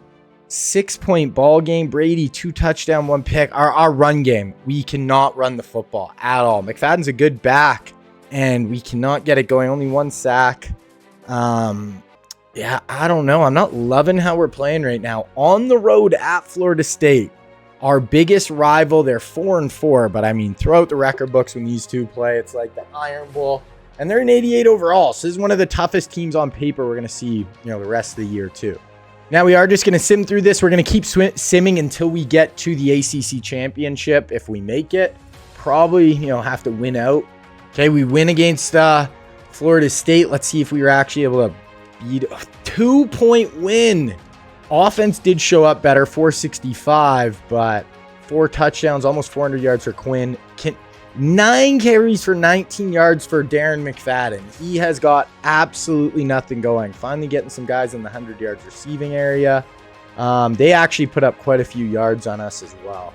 Okay, now NC State, who's 5-4, then the big game, Clemson. So NC State's only an 82, but it is on the road. Okay, NC State and then Clemson. Chris Long has a big day, 3 sacks. Hopefully that equals a W. It does. So we go back up to the number 2 team in the country and we play a top 10 opponent with Cal. Beat NC State 47-14. So maybe that finally woke us up. 400 yards offense. Quinn threw another 4 touchdowns, no pick. McFadden finally has a big day. So maybe that's, I don't know, maybe this will jumpstart us. Kenny Britt has a nice game, but this is a big one. Clemson at home, luckily. We win this, we're pretty much going to be guaranteed a spot in the ACC championship game. They're 90 overall. Not an easy game. I mean, we just got to see here. Cross our fingers. This would be our second top 10 win after beating Georgia earlier. Ted Ginn goes for 6 for 122. And we win, and we jump all the way back up to the number 1 team after that little hiccup where we lost that game earlier in the year to Cal. Yeah, we get it done versus Clemson, 28-23. But they're a really good team. You just got to get out of there with a W. You don't care what the score is. Quinn, 272, 3 touchdowns. McFadden, once again, could not run the ball. Again, had the nice day. No TFLs, few sacks. Cromartie had the pick. Okay, SMU to finish off the ACC schedule. 81 overall, and it's at home. Let's go. So we do make the ACC championship game. We're playing Boston College, who we played last year, and they're the number 2 team in the country. Clearly, we did beat SMU, and we did. It was 59-35, so big. Oh, that was Clemson. 59-35, 549 offense. They actually put up some yards as well. Quinn, 307, so McFadden has another day, so maybe he's starting to save his season a little bit. 134 for Ted Ginn, 1 sack, 1 pick. Cromartie with another interception. Okay, so Boston College, they are 11-1 also. So this is a big game. We played them in the ACC championship game last year. So this is going to be a rematch. We beat them. We were the number 1 seed going into the playoff. If we do that again, we'll be the number 1 seed. Home, you know, one of the favorites to win it all. Hopefully we can get it done this year. But start with Boston College. Beat them again. They're only in 85, but 11-1, good team. Okay, so getting into this one, we are going to sim through the first quarter. And then we'll see where we are sitting. So they actually jump out 7-0 early. Okay, fair enough. We have the ball here, 3rd and 11. Just before midfield here. Brady Quinn. We got McFadden in the backfield. Ted Ginn Jr. Kenny Britt. So we have a lot of playmakers on offense. I don't know if we're as explosive as last year, but we'll see. Oh, don't love that. Brady kind of half rolled out. Tried to get out of the pocket. Taken down for a sack, and yeah, okay, we got to pick it up. They're going to get the ball back. 2nd and 7, 3rd and 5. Let's see what we do on 3rd down here. I think our defense is probably better than last year, though. We didn't really lose anyone defensively. 4-man. Oh, right to Ernie Sims, one of the best linebackers in the country. He's got to have like 4 or 5 interceptions this year. Every time I look at a game recap, he has one. So Ernie Sims, skies up for the pick, and hopefully that can jumpstart our offense and give the boys a little bit of a kick in the ass to get going here. But we start with a sack, 3rd and 14. So unless we can convert this did not jumpstart us at all. Ted Ginn up at the top. I'm maybe just trying to get him the football. We have a white corner on Ted Ginn Jr. I like that matchup. And I called it. Can't have, guys, I'm white, I can say it. You can't have the white corner. 1-on-1 with Ted Ginn Jr. That ain't gonna fly. Absolutely cooked. That is what we needed. So the pick maybe did get us going. Brady Quinn up over the top. Ted Ginn Jr. beats his man like nothing. Yeah, beats his man pretty easily off the line, and we tie this bad boy up. Okay, 7-7 there. Ball, 2nd and 3, 3rd and 1. They convert. 2nd and 6. Big run there. 33-yard run, and then a pass to our 12. 2nd and 9, 3rd and 12 on our 15. So defense, bend but don't break here. Hold them to 3 or force a turnover. That would be cool, obviously, as well. 4-man, no blitz. Now we get beat by the jam. We tried to jam off on the line there, get beat over the top. BC, hey, they're hanging in there, giving us all we can handle here. Okay, now we got to answer back on offense here. Oh, I think we had a kick return touch, and I missed that. Okay, Robert Meacham, 101-yard kick return for a touchdown. So I totally missed that. I thought that was the kickoff, but it was the kick return. Takes it for a house call and ties this up. Now it's BC's ball, 3rd and 5. They're going to punt us 2nd and 2, and boom! Oh my goodness, Kenny Britt for an 84-yard touchdown. So we have we've had 3 massive touchdowns here. One for like 60, one for 80, and one for 100. That is nuts. And now Boston College, 55 seconds left, have it on their own, 25-ish yard line, 3rd and 8. You cannot make a mistake here. I want one of our boys to go get this football. 4-man, out on the edge. Yeah, it's going to be, 1st down. Ooh, and a little bit more. Okay, that's fine. I would have liked somebody to try to make a play there, but it's all good. Let's just try to give them no points here. Another big pass. Halftime. Okay, so we get out of there. 21-14. We are going to go to the 4th quarter here. 24-14, 27-14. So it looks like we're kind of just slowly pulling away a little bit here. BC ball, 2nd and 10, 3rd and 9 at midfield. Let's see what they do here. Pressure, block the running back over the middle. Nice throw. Right in the middle of our defense. Good toss. So big play there. They're still in it, down 13, definitely doable with 9:08 left. Here's a 1st and 10. They're going to run the ball. Ooh, big carry. That's going to be a second and inches. But yeah, okay, BC trying to claw back in here. 1st and 10, 1st and goal at our 6, and they do score. So all of a sudden, down 6 right here. 2nd and 6 us, 3rd and 2. Okay, let's see if McFadden can power ahead here. 3rd and 2. I just want to give it the ball to the big man. Let him get downhill and get us his 1st down. Bring Ted Ginn across. No, we're going to pass the ball. Only rushing 3. Brady should have a ton of time. Checks it down in the flats. Okay, we get it to McFadden through the air. I would have liked to just, use our running back there, kind of bully him. But that's fine. Get the 1st down. 2nd and 3, 3rd and 11, we get sacked. This is a huge 3rd down here. We want to try to get points on this drive. A field goal makes it a 9-point game. 2 possessions with 5 minutes left would be huge. Brady, 3-man rush. You should have a lot of time. Tuck it and run. I don't think you got speed like that. You do, Brady Quinn. Looks like he was running in molasses, but able to run for 18 there and pick up the 1st down on Boston College. That should put us in field goal range, but the next play, 29-yard pass from Brady Quinn to Kenny Britt. That is a touchdown. That probably will put it away unless BC does something crazy. 3rd and 3, 1st and 10. Nice pass. 1st and goal to set. Oh my gosh, they went right down the field. Okay, so they scored super quick there. 3:20 left, and we're right back to 3rd and 5. 2:40 left. They have all their timeouts. We need to keep this drive going. We're only up 5. Brady, they're bringing a blitz. Oh, check down to our tight end, and that is not going to be enough for a 1st down. We're going to have to punt this football back to BC. They have it about midfield, 4 yards, 3rd and 6 on the 49. Going to be 4-down territory from here on out, so see what they can do. 4-man rush over the middle. Oh, that's an incompletion. Huge pass breakup. Okay, so here it is. Big 4th down. They got to go for it. They do have 3 timeouts, so it's technically not over if they don't convert here, but it's going to be close. 4-man pressure. No, over the middle. Wide open. That's a big 1st down there. They have 4 passing touchdowns from their QB today, and he's driving. Another big gain, 12 yards. 2nd and 6, and they score. Okay, this is going to be a 2-point conversion that is actually low-key massive. If we stop them here, we can win with a field goal. Only 30 seconds left, but 3 timeouts.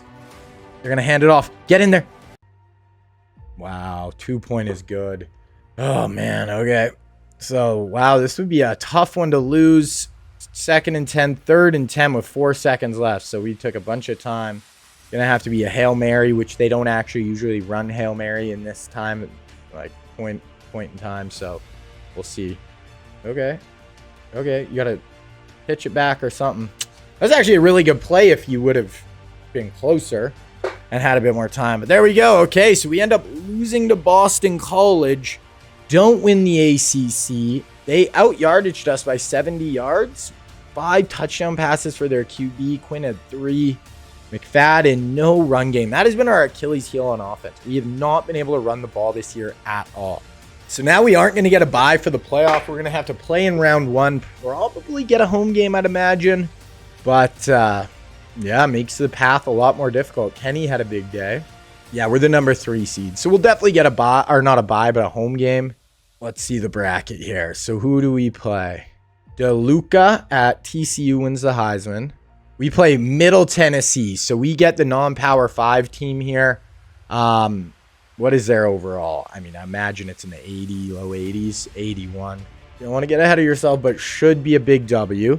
Let's see who we got in round 2 if we win. We play UW, and then we'd play the winner of Boston College, Florida, and Baylor. So we are going to sim through this first. We'll probably sim through the first 2 games, and then if we win, we'll get into we'll watch the semifinal and the final if we get that far. So got to beat Middle Tennessee.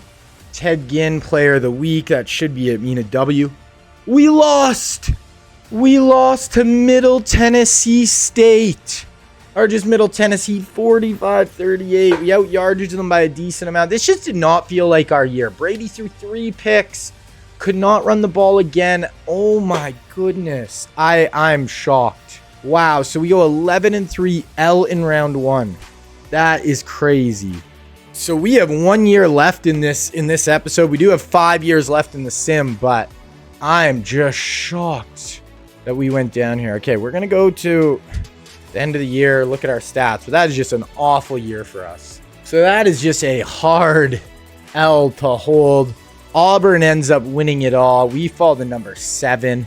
Auburn beats Florida in the Natty. I mean, I cannot believe we lost to Middle Tennessee. We lose 2 games in a row to end our year after we were the number 1 team in the country. Brady has a good year as his 1 year as a starter. 43 touchdowns, 9 picks. Not bad at all.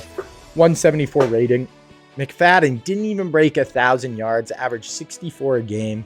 You know, none of our receivers even had that great of a year, around 70 yards. Just our offense was not as good, not as crisp.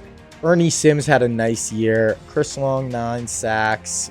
Yeah, Sims had 3. Oh, I thought he had more. Cromartie had 5 picks.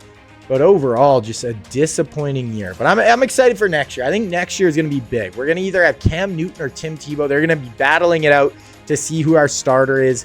Hopefully don't really lose that many guys this year, and we should be really good next year. No, and going to players leaving, and we're going to lose Ted Ginn. We lost Reggie Bush early, then Adrian Peterson, now Ted Ginn in 3 straight years. And we really didn't lose that much else. We lost Ernie Sims, Cromartie. We lost some guys on defense, but we would have been totally fine on offense.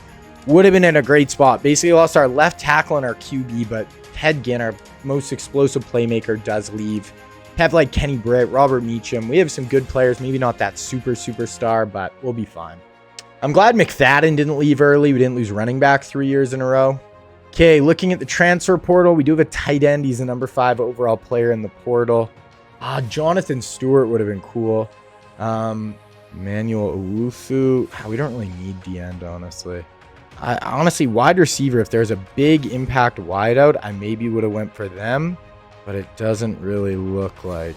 And is Jonathan Stewart? Oh, Aaron Hernandez leaving after 1 year. I would have went after Hernandez, but yeah. So we'll just kind of go after those guys. Nothing too crazy there. So yeah, just a tight end and a strong safety.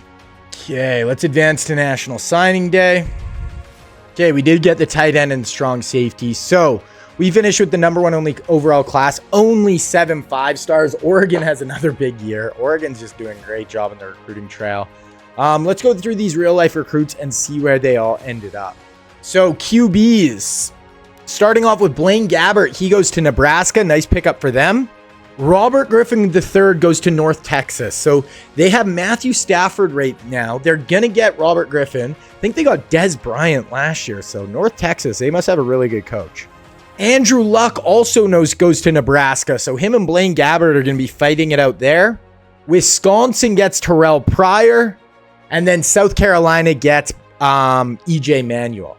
Going to running backs, BYU picks up LaMichael James. And Liberty gets Mark Ingram. Looking at wide receivers, ASU picks up Marvin Jones. Liberty gets Julio Jones. They get Mark Ingram and Julio Jones. Oregon gets Michael Floyd, so they get a big-time playmaker. Tight ends, Ohio State gets Travis Kelce. Going to corners, we didn't go after either of these guys. They were both like busts technically. So Janoris Jenkins goes to Nebraska, and then Florida State gets Patrick Peterson. Nebraska got quite a few of them. Oregon gets another big playmaker. Looks good. Okay, we're going to quickly go through position changes here. Usually it's just O-line, D-line, moving some of those. Like we could use another guard over there. So we'll maybe move Sun here over to left guard. And then right tackle. Looks good. End, super solid at end. D-tackle, we have a ton of D-tackles right now. Middle, outside, corner. Ooh, we could use a corner or two. And safety, kicker, punter. Okay, yeah, we're good there. All right, boys. So 2008, this is going to be the 4th season of episode 2. So we're going to have this season and then 4 more in the last episode that's coming up. Coming off, you know, kind of our worst year in a while. 11-3, lost in the first round. Still have only won 1 national championship. We've made 2. Or actually, we've made 3. So 1, made 3. Gonna get 1 this year. I have a good feeling about this team. I think we are very, very good. So we'll quickly go through the roster.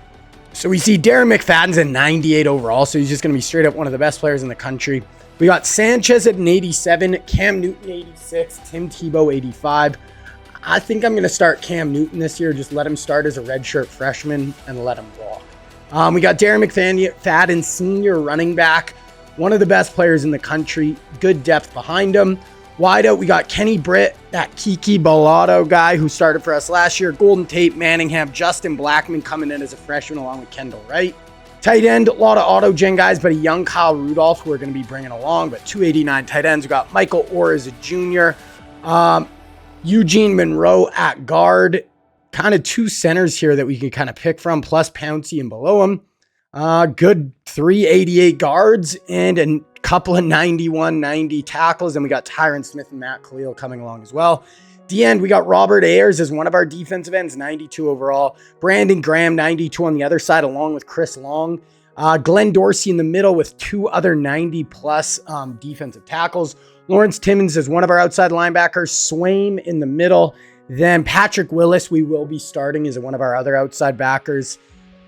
Richard Sherman is one of our three top corners. So these guys are both seniors. And then we got just three really good young guys with Sherman, Hayden, and Vontae Davis.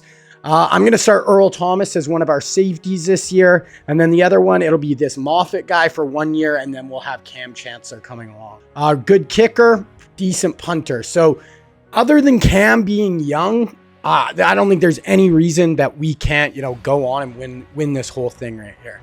Okay, gonna go through our red shirts really quick.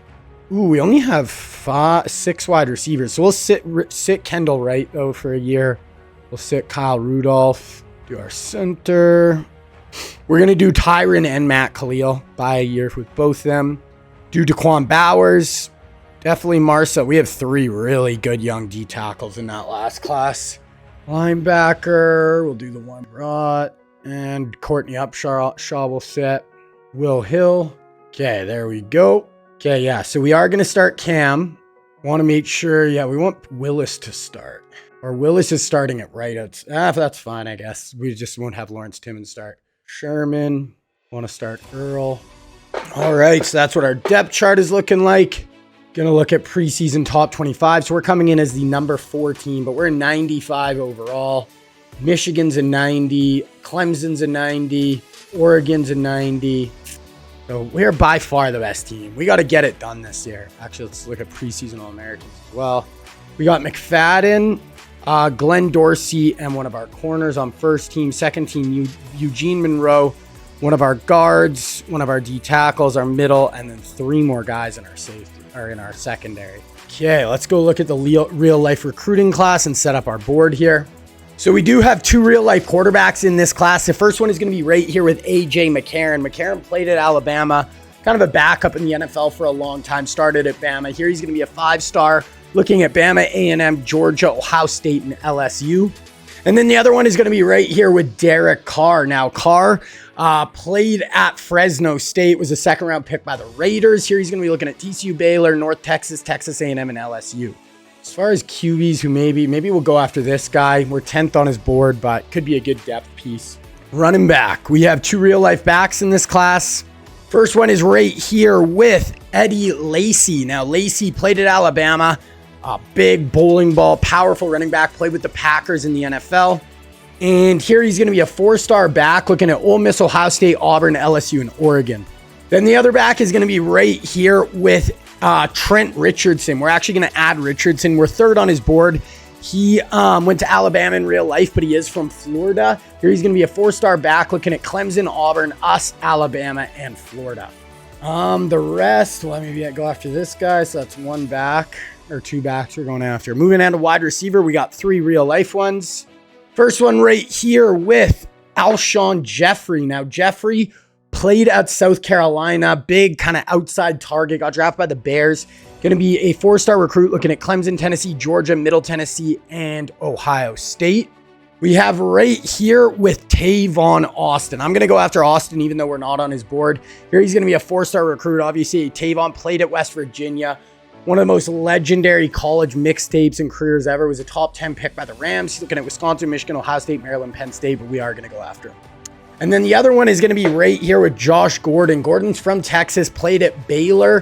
Going to be a 5-star recruit, looking at A&M, Oklahoma, TCU, Alabama, and Ohio State. We're going to go after him as well, even though he's not on the board. Then we got 2 other guys here, top 50 guys who were in the running on them, so we'll have both of them. Tight end, all auto gens, so we can just go through. We got a guy here who are second, another guy who are third. We'll have those two. Offensive tackle, we got 3. First up right here with Zach Martin. Now, Martin played at Notre Dame, drafted by the Cowboys, like NFL Hall of Fame type career. 5-star recruit looking at TCU, Texas, A&M, Oklahoma, and Baylor. We have right here with Taylor Lewan. Now, Lewan played at Michigan, first-round pick by the Titans. Obviously works for like Barstool now, has a big podcast. Lewan, 5-star recruit, looking at LSU, Alabama, TCU, Auburn, and Florida. Now, we have deal breakers on both those guys, so we can't go after them. Then the other real-life guy is going to be right here with DJ Fluker. Now, we are not on Fluker's list. He played at Alabama in real life, but we don't have a deal breaker, so I'm going to add him. He's looking at Clemson, Alabama, Auburn, Ole Miss, and Jackson State. And we have another 5-star here who are 7th, another guy who are 3rd, another guy who are 5th. So we'll go after all those offensive tackles. Moving on to guards, we have 2. Right here with Chance Warmack. Warmack played at Alabama, was a top 15 pick by the Titans, I believe, in the NFL. Looking at Florida, Georgia, Florida State, Miami, Georgia, Florida, and Alabama. 4-star. Definitely going to go after him. The other one is going to be right here with Gabe Jackson. Jackson's from Mississippi, played at Mississippi State, long NFL career with the Raiders, Seahawks, 2 other teams. Looking at Clemson, Auburn, Florida, and Middle Tennessee. Definitely going to add him. We have another guy, 100. Yeah, we'll add all those guys. A good group of offensive linemen want to come here. Center, all auto gens. We'll just go after this one guy. The board's kind of filling up. Okay, moving on to defensive ends. We only have 1, and it is going to be right here with Olivier Vernon. Now, Vernon played at the University of Miami. Real life here, we're 5th on his board. He's looking at Georgia, Clemson, Ohio State, Alabama, and Miami. So we will add him. Looking at the rest, we got a guy 7th, 5th. We'll add them, but really not many highly ranked DN. 2 guys in the top 100. Moving to defensive tackles, we do have 2 real life ones. First one is going to be right here with Fletcher Cox. Now, Cox played at Mississippi State. He's from Mississippi. Here he's going to be a 5-star recruit, 13th player in the country. Looking at LSU, Bama, TCU, Florida, and Florida State. We will add him even though we're not high on his list. Add a few of these guys. And then the other one is going to be right here with Sheldon Richardson. Richardson, 4-star recruit, played at Missouri. Really good interior pass rusher, got drafted by the Jets in the NFL. Looking at LSU, TCU, Bama, Arkansas, Auburn. We can't go after him. He's got a deal breaker. Moving on to linebackers. First up, we got right here with Khalil Mack. We are definitely going to go after Mack. He played at Buffalo in real life, but he's from the state of Florida. Top 10 pick by the Raiders in the NFL. Looking at Georgia, Clemson, Auburn, Alabama, and we're in the 5 hole. Then we have right here with Manti Te'o. Now, Te'o from Hawaii, but played at Notre Dame, went across the country, 2nd-round pick, but he's like up for the Heisman. He was incredible at Notre Dame. Here he's going to be a 5-star linebacker, looking at Oregon, Washington, Stanford, Utah, and Cal. Jarvis Jones. Now, Jones played at Georgia. He's from the state, drafted by the Steelers. He's going to be a 4-star recruit, looking at Clemson, Auburn, Alabama, Georgia, and Florida. And we're 6th on his board. We might as well add him up. Rest of the outsides, we do have this guy we're 1st on his board. We'll add him, and that should be good. Move on to middle linebacker. First up, we have right here with Luke Kuechly. Kuechly played at Boston College, top 15 pick by the Panthers in the NFL draft. He's from Ohio, looking at Oklahoma, Ohio State, Oregon, Clemson, Alabama. So it's like he could go all over the country. We will add him. We are 9th on his board. Oh, we do have one other outside linebacker. It is going to be right here. He's an outside middle linebacker with Bobby Wagner. So Wagner's from California, played at Utah State, 2nd-round pick by the Seahawks, Hall of Fame, probably NFL linebacker. Looking at Oregon, UCLA, Arizona State, San Jose State, and Washington. Rest of the middles, we do have a guy, another top 100 guy who are 1st on his board, so we'll add him. Moving on to defensive backs, and we do have 3 corners in this class. First up, we have right here with Stephon Gilmore. So Gilmore played at South Carolina, drafted by the Bills, won an NFL Defensive Player of the Year with the Patriots. We're 1st on his board. We'll definitely add him up. Then we have another real-life guy here with Mo Claiborne. So Claiborne played at LSU, 4-star recruit here. He was really good in college, was a top 10 pick by the Cowboys. Kind of a bust in the NFL, but we're 2nd on his board. We will add him. Then lastly, we have right here with Dre Kirkpatrick. So Kirkpatrick Played at Alabama in real life here. He's looking at LSU, TCU, Auburn, Alabama are his top schools. We have a deal breaker with him, so we can't go over him. We do have another guy here who we're second we'll go after. Looking at free safety. These are all auto gens at safety, so we do have a couple of top 10 players there who are in the running, so we'll go after both them. Strong safety, we have one here. And then I think maybe we'll go after a punter in this class. We'll go after this guy, the number one punter that we don't have a deal breaker for. So that is where we're at. I'm just going to offer all these guys scholarships and scout them, and then we'll get into the season. Okay, now just hopping in, looking at our schedule preseason. And this looks like the easiest schedule we have had in a long time. We don't have a really tough early game, but man, should we just schedule one? Should we make it a little harder on ourselves? Give us something, give us a challenge early in the year. Maybe we'll get rid of this Middle Tennessee game. We do Auburn, Michigan, Oregon, Oklahoma, or how about Oregon? We've played them before, but they're 16th in the country. We know they always have a lot of our guys. So you know what? We're going to make this a little tougher on ourselves.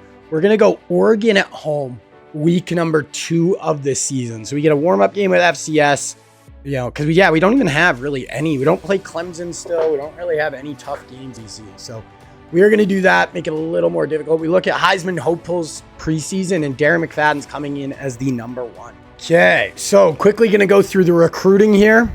So we do have this guy just kind of as a filler quarterback, not a real life guy. We'll give him 25 hours here. Trent Richardson, we know he is a gem, so I'm actually going to go a full 75 hours. I definitely want Trent.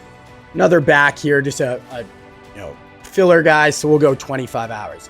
Moving on to wide receivers. First up, we have Tavon Austin. I really want Tavon. We're going to go another full 75 to Tavon. Josh Gordon, and we know he is a gem. Number 8 player in the whole country. Yeah, we're going 75 to him as well. We definitely got to pick up ground on those two too, because we weren't in their original top 10. So yeah, we got to go kind of all out. Another receiver here. We got 2 that are just kind of depth guys. Maybe we'll just go like 25 to this guy. Then a tight end here, kind of just a depth-ish piece. We'll go 25. We'll go 25 to this tight end. Moving on to offensive linemen. Right here, we got DJ Fluker. We're going to go a full 50 hours to DJ to start. This guy, 12th player in the country, but we know he's not a gem. He's got a lot of offers. I'll go 25 for now, but if we don't get him, not going to be mad. Here, this guy, 4-star, we'll go 25. This guy will just leave. Guards, now we get into Chance Warmack. 4 offers. We'll go 25. We're kind of filling up here. And then we got Gabe Jackson. We'll just start with 25 as well. Another guard here, and we have a center. Maybe we'll just offer the center 20. Okay, moving on to defensive ends. We do have Olivier Vernon here. We're the only one to offer him right now, so I'm only going to go 25. Another D-end here. Looks okay. We'll go 25. Another D-end, I'm not even going to offer. And then we got D-tackle with Fletcher Cox, who's a 5-star, 13th player in the country. We're going a full 50 for him. Another 5-star D-tackle here, but we're probably only going to be able to go 25. Another 4-star. We're not even going to go after that guy. Then we got Khalil Mack here. 4-star has a lot of offers, though. I think we're going to go a full 50 to Khalil. Then we got Jarvis Jones. We just can't offer much, so we're only going to go 25 hours for now. This guy, more just like another filler depth piece. Middle linebacker, Luke Kuechly. I mean, we got to go 50. We got to. He's only got 2 offers with us in Oklahoma. This linebacker, we're filling up quick here. We'll give him 25. Cornerback, Stephon Gilmore. Going to have to go 50. We need Stephon. Then for Mo, he's only got 2 offers, so hopefully we can get away with going for 25. Another corner here, but I think we got to go the safeties. The safeties look really like they could be really good. And we only have enough to just give everyone 25 here. Oh, no. And then, yeah, we'll go 25. And then we could do, maybe we'll do the corner like 10. And we'll just give this we'll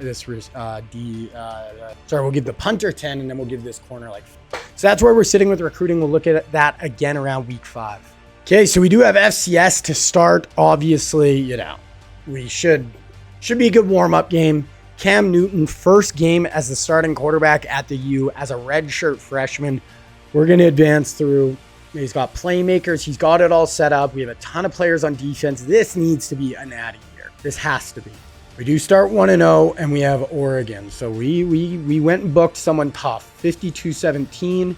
Good warm-up. Cam, 5 touchdowns, 300 yards. He ran for 80 and a touchdown. So he had 6 touchdowns as a first-ever game. McFadden goes for over 100. Kenny Britt was our big-time receiver, 124, 3 tutties. We racked up some sacks. No picks, but hey, great warm-up. We will take that every single, game one. Yeah, we'll take that every time. Okay, so Oregon at home. We're just going to hop right into this one. Game of the week in college football, 91 versus 95. Let's go. Okay, here we go. Going to go through the first quarter here. So we jump out to a 7-0 lead after 1. They punt from their, oh my gosh, they punted from our 38. That's insane. Start out with an 18-yard McFadden run, another run. Nice pass to Kenny Britt. 2nd and 7, 3rd and 4. We should be able to run the ball really well this year with Cam and McFadden. Here's Cam in shotgun, though. We're going empty here. Let's see what Newton can do. Redshirt freshman drops back over the middle. That could have been picked. That could have been picked. First throw we've seen from Cam. Not the best one, but that's okay. We kick a field goal and we miss a 56-yarder. They're in 3rd and 9 here. They have DeMarco Murray at running back. I don't know who their QB is. We will see. We are the toughest stadium to play in the country right now. Come on, get pressure. Oh, make a tackle, make a tackle. Good tackle. Okay, good job by our defense there. Sam Nagy is their quarterback. So not one of their real life guys. They do have, like I said, DeMarco Murray though. 4 yards, 3rd and 5. Oh, no pick. Yeah, they picked it. But we pick it next. Oh no, a sack. 3rd and 13 on the 38. Hey, this could keep him out of field goal range right here. No, don't give him nothing here. Go get a sack, get an incompletion. Drops back. We're bringing a blitz. We almost got the knockout, but they hold on. They have 20 yards passing right now. That's got to be a field goal. Yeah. Okay. 7-3. Let's see if our offense can get going. 2nd and 6. We get sacked. 3rd and 16. Probably going to be a screen or a draw here. I doubt we'll get too crazy with Cam back there in his 2nd career game. Okay. Looks like drop back. Hit as he throws. Oh, it looks like he might have had Kenny break down the seam. Golden Tate, one of them, but hit as he throws, falls incomplete. Okay, we punt. They start out with, okay, we pick him off. Kevin DeSilva gets a pick. 2nd and 10, 3rd and 1. We don't convert. Oh, we go for it on 4th down though. Okay, we get it to our tight end. 2nd and 8. Boom. 28-yard Cam Newton run for the touchdown. We go up 14-3. That is massive. 2nd and 10. Okay, they get a big completion there, and then they go for 52 yards. Right before the half with 9 seconds left. Okay, so that's going to give us a 10-14 lead at the half. We are going to go to the 4th quarter here and see where we are at. So 14-10. Okay, we get a touchdown. So 21-14, we have an 11-point lead. They punt our ball. 2nd and 7, 3rd and 7. Okay, we haven't seen a completion yet from Cam when we're watching live. Let's hope he can do something here. We got McFadden beside us. Gonna motion a guy across. I think that's that Kiki guy. Okay, drops back, setting up a screen. McFadden should be able to make... Oh, stay in bounds. Darren McFadden, you're a 98 overall. You've got to be able to stay in bounds there. We punt. We do pin him inside the 5, which is nice, but they start out with a huge 21-yard run by DeMarco. 3rd and 3. This is a big down. And the defensive line control the line of scrimmage here. They're going empty, so quick pressure. Let's get in on them. 4-man. Up over the middle, wide open. That goes for like 30. Damn, it's a big completion. Yep, 31 yards. That's Deshaun Jackson with the reception there. 2nd and 7, 3rd and 7. So they got Deshaun Jackson and DeMarco Murray. 7 minutes left. We're up 11. Can our defense make a play here? We're bringing a blitz. Boom, picked. Let's go. That's DeSilva again, and this might be a pick 6. Quarterback looks like he's got the angle. Yeah, but that is fine.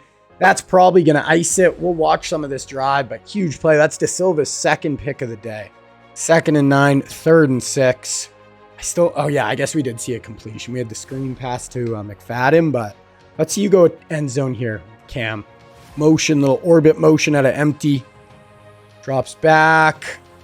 Pressure. No, he goes down. Good sack there. Nothing for Cam. But hey, 21-18, going to be our 21-10, and we can kick a field goal here. Yeah, so we go up two full scores. 2nd and 7, 3rd and 7, 41-yard line. Trips to the top, direct in traffic, and a motion. 4-man rush. Up over the top. Oh, wow, that is a great throw. I think that was Earl Thomas was right there, and he's able to hold it on along the sideline. That was a great play. Yeah, Sammy Nagy, good throw. Like, very good throw. 43 yards down the field on a rope. And yeah, look at how close Earl was to being able to knock that away. Great play, great throw, great catch. Okay, 2nd and 13, 3rd and 4 from the 9. 4 minutes left. So yeah, if they get a touchdown here, I mean, they just need a touchdown, stop, touchdown, and it's a tie ball game. Okay, drops back, pressure. Yeah, great blitz. Coming right up in the QB's face. That's Swaim, our really good junior middle linebacker, one of the better players in the country. Huge play there. Gonna watch this 4th down. If they don't convert this, we'll probably just sim to the end of the game. This is basically the ball game. A defense only rushing 4, which I don't mind. Pressure hit as he throws, and that is incomplete. Great job by the defense. We're gonna go to the end of the game unless something crazy happens here. 24-10, 24-17, but that will do it. So, big win. We did not have to book that opponent. We brought in a top 15 team in the country. One of the better, even though they're only 14, that's one of the better rosters in the country. We took them in, we brought them in, we didn't have to, and we beat them with a freshman quarterback. 176, 3 touchdowns. Cam's playing well. I mean, as long as he does his job, we have every reason we can win it all this year. Cam, 176, 2 touchdowns, a pick. He added 49 on the ground, and then McFadden added 85. Golden Tate was our high receiver. We know De Silva, I believe, had 2 interceptions. Ayers had some TFLs. Yeah, De Silva had both our picks. Okay, so we already get one commitment, and that is going to be our guy, Trent Richardson. So he's one of the number 1 guys we were going after, and we lock him down.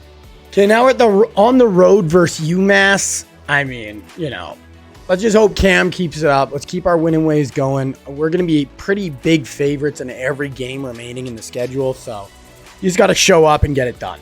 Okay, 4-star guard right there. We locked down. Do get the W there. 40-14 over UMass. Cam, another 3 scores.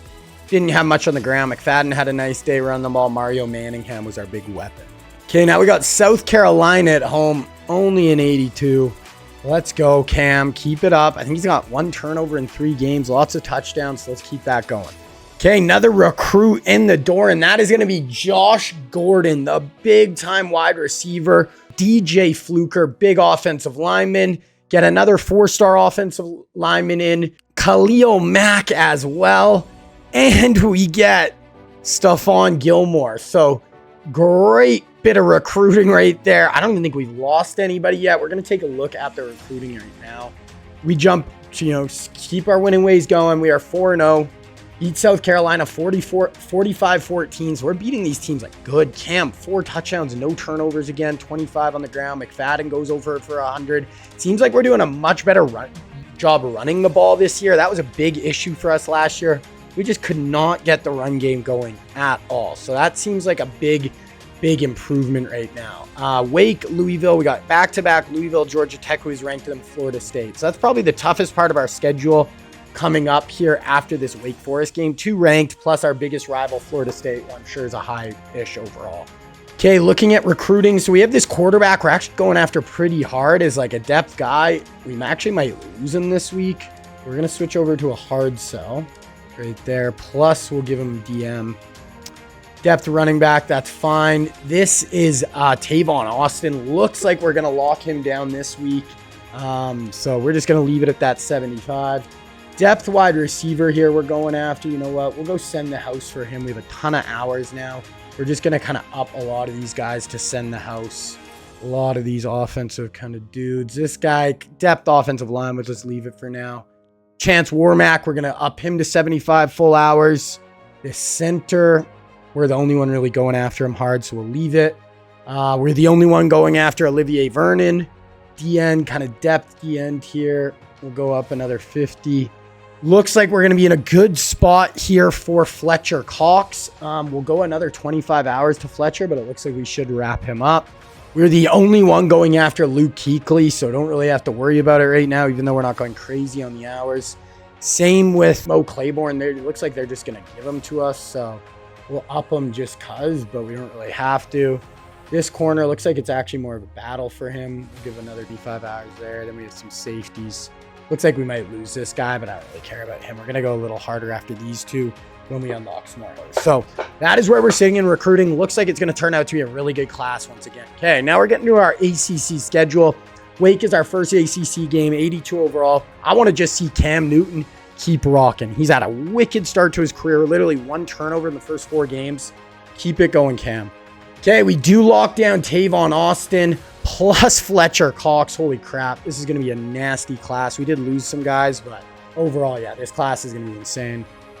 5-0, beat Wake Forest, 42-21. Cam, another 3 touchdowns through the air, 51 on the ground, 4 total touchdowns. We might have to just go look at Cam's stats right now. Golden Tate, leading receiver, no TFLs. Oh, we did get some sacks, so... And then 1 in. Okay, I want to go look at Cam. So through his first 5 games of his career, he has 1,300 yards, 17 touchdowns, and 1 interception. This is just passing. Almost a 200 rating. Plus, he was averaging 40 yards. So he's got 20 touchdowns, 1 turnover, plus another 40 yards on the ground through 5 games. Absolutely insane. Does it say fumbles? He has 0 fumbles too. So literally 1 turnover. He's playing unfreaking believably well.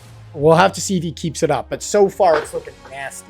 Okay, so we got Louisville. They are ranked 3-1, only an 83 though. On the road, this is a game you could lose. We could see the first dud from Cam maybe. Hopefully not, but we'll see. Okay, so we do get that 5-star quarterback in. We do get another receiver, 4-star. We get a 4-star tight end, Chance Warmack, 4-star center. We get Olivier Vernon at the end. We get Luke Kuechly. So this class is ridiculous. And we're 6-0. We'll just quickly, there's really not much even left in this class. There's going to be these safeties at the bottom, corner who we're going to get. Another D tackle here. We go another 50. Like a lot of this, like we just don't even need these guys. I know sometimes people are like, oh, why don't you use all your hours and stuff? Like, honestly, it's just, I always cut so many guys every year. You really don't need the full class. But yeah, so we're going to have a crazy class. Right now, we have only 5 5-stars. It felt more than that. We still have another 2 or 3 on the way, but going to be a really good class overall once again. Okay, so we did beat Louisville. Didn't have a dud or anything like that. 34-24 though, so definitely a little bit closer. Cam did throw his 2nd interception. McFadden went well over 100 yards again. Golden Tate over 100. Willis led us in tackles, only 1 sack. We did have 2 picks. So Georgia Tech, 16th in the country. Florida State, 3-1 on deck. So Georgia Tech, they are only an 82. So I don't know. ACC, you just don't play a lot of very tough games. We always usually end up losing 1 or 2 regular season ones anyway, but it's just not a crazy tough schedule. We get another 4-star running back in, 4-star tight end, 5-star offensive lineman, but we knew that guy wasn't a gem, so it wasn't someone I was going super, super hard at. We win, though, jump up to number 3 in the country, 30-27. So last 2 games have definitely been closer. Cam, first probably just straight up bad day. 254, 2 picks, no touchdowns, only 15 on the ground. McFadden kind of bottled up, so we kind of just did just enough to win this one. Did not play our best game. And now, hey, we have our biggest rival, Florida State, who is 4-1, even though they're not ranked. And then Cal's undefeated. Va Tech is 4-1. Syracuse doesn't, and Duke don't have good records, but the next 3 opponents all have really nice records here. Luckily, this is at home. Florida State is an 85, so a little better than some of the other competition we've been facing. Let's just advance and see what happens. So we do get Mo Claiborne as well, another 4-star corner. Did we beat Florida State, though? We do. So we are 8-0. Beat Florida State 29-22. So last 3 games have all been a lot closer. Cam threw 2 more picks, so he's starting to, he's still playing good, but not quite as good as he was at the start of the year. Only 20 yards, 95 yards for McFadden. Golden has a nice day. Oh, get some sacks, no interception. So, hey, we're still 8-0 though. Now we got 5-1 Cal. Okay, Miami, Cal. On the road, I think we actually lost to flying across the country to Cal like a year or two ago. So this could be a loss for sure. Do get another 5-star D tackle in, which is nice. We've got a lot of really good D tackles over the last few years. We jump up to 9-0. So we go across the country, beat the Golden Bears 50-21. That was our first really big win in a minute. Hopefully Cam, 4 touchdowns, no picks, 370 yards. McFadden had a nice day. Golden goes over 100 again. There we go. So, okay, so Oregon is undefeated. Oh no, they have 2 losses, but they're number 6 in the country. Georgia Tech and Louisville are both, pretty highly ranked too. So we do have some decent wins on our schedule. Do have our first bye in a minute. Do get that punter in. So that should basically wrap up our recruiting class until we get to the transfer portal in the offseason.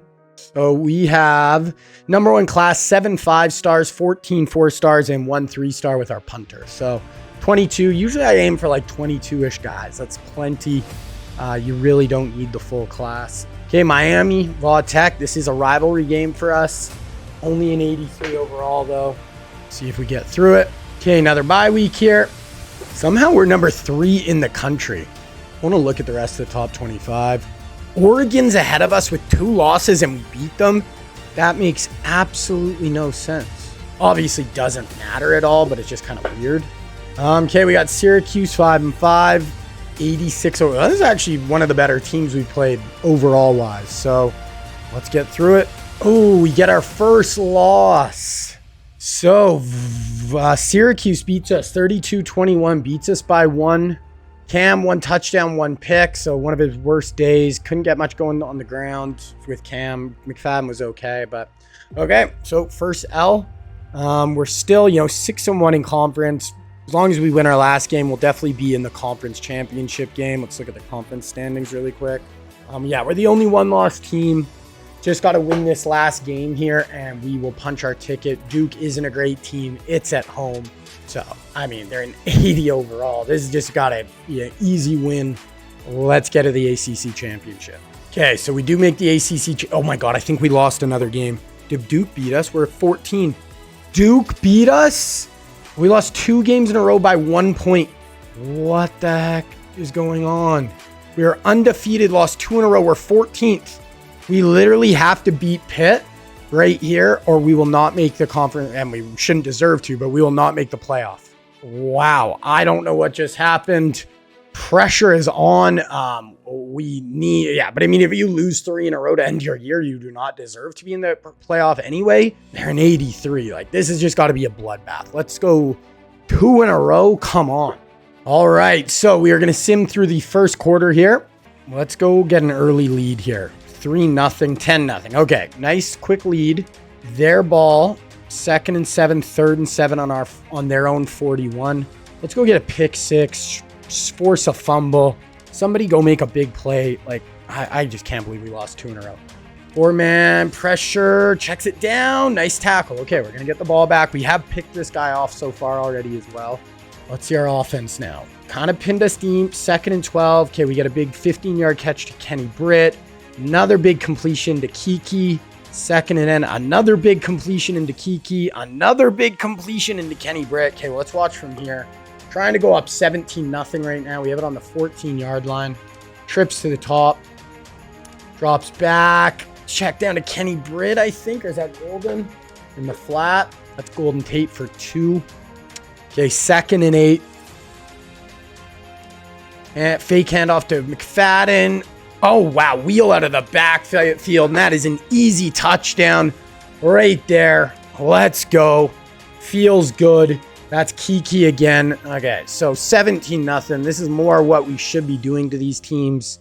2 in a row. They get a big completion there, though. 2nd and 16, then back-to-back sacks. Okay, so big 3rd and 21 here. Cannot let them convert this. Let's get a stop, get the ball back, go up 24-0 real quick in the ACC championship. 4-man, get inside pass rush. Yeah, great job. Make them check it down, come up, rally to the football. I think that was Patrick Willis with the tackle. Punt us the ball. Okay, started out. Big completion to McFadden. Run. Another completion into Kenny Britt. Ooh, loss of 10 with a sack. Nice completion there, though. Get a lot of it back. We got 3rd and 7, 2:50 left. This is impossible 4-down territory. I don't really like punting from this area of the field. No sacks, though. Going up over the top. Touchdown. Let's go. This is exactly what I wanted the team to do. I think that's Kenny Britt this time. Up over the top. Oh, no, that's Golden Tate. I don't know why I keep getting them confused. But there it is. Huge play. 24-0. 3rd and 7. We force another punt. 1st and 10. 2nd and 15. Okay, we'll watch this 3rd and 11. Let's see if Cam can do something crazy here. Super Cam. 42 seconds. You don't really need to do it. Yeah, they're just going to hand it off to McFadden. Oh, break a tackle. Okay. Almost a 1st down, though. So we are just going to sim now to the 4th quarter. We'll probably sim through the 4th quarter unless, something crazy's going down. But let's go through this. 31-0. 30, yeah. Okay, we're just going to go to the end of the game here. 38-7, 41-7 final. That is exactly what I wanted the boys to come out and do. Answer the bell after 2 disappointing losses. Freshman quarterback, I didn't think we were going to go undefeated this year, and we were off to such a good start. Cam, bounce back game, 92% completion percentage, 379 yards, 4 touchdowns. Wow. Absolutely freaking balled out. We doubled them in yards. Cam, 379, 4 scores. McFadden, couldn't get the run game going really anybody. 2 receivers go over 100. Got some TFLs, couple of sacks. We had a lot of interceptions. 4 picks, 2 for Earl Thomas, 1 for Joe Hayden, 1 for Jeremiah Swain. So we answer the bell. We're going to make the playoff now. We should get a 1st round bye now, even though we were 14th in that last ranking, but I think we'll still get it. We'll end up getting a bye now. Earl Thomas, player of the week. Cam, player of the week. Alex Muhammad wins the Heisman at Louisiana Tech. McFadden, running back of the year, 1,200 yards, 12 scores, still has more games to play. That's our only award. Wow. So let's look at the brackets. We do get a bye. We're the 4 seed. So we're going to play the winner of Florida versus Pittsburgh. And Florida has 1 loss. So, yeah, and Pitt's the team we actually just beat. So, we'd like to play them, but if it's Florida, it's Florida. Heisman was our boy on the Kellen Moore. I'm surprised Cam wasn't on there. His stats were probably pretty freaking good. That's all good. Okay, so we do play Florida. This is actually a cool matchup. This is, battle of the state for the Florida supremacy. They're the number 2 team in the country, so this is a tough ass round 2 matchup. And then if we win, we could have Alabama, who's the number 1 team. Wow. Okay, so usually I'll sim through this game, but I actually really like this Florida-Miami matchup. It's cool. 87 overall. We're going to check it out. Then we'll probably sim through the Bama game. Hopefully we win, and then we'll watch the Natty if we make it that far. Okay, going to go through the 1st quarter here. 3-0 Florida. 3-0 Gators.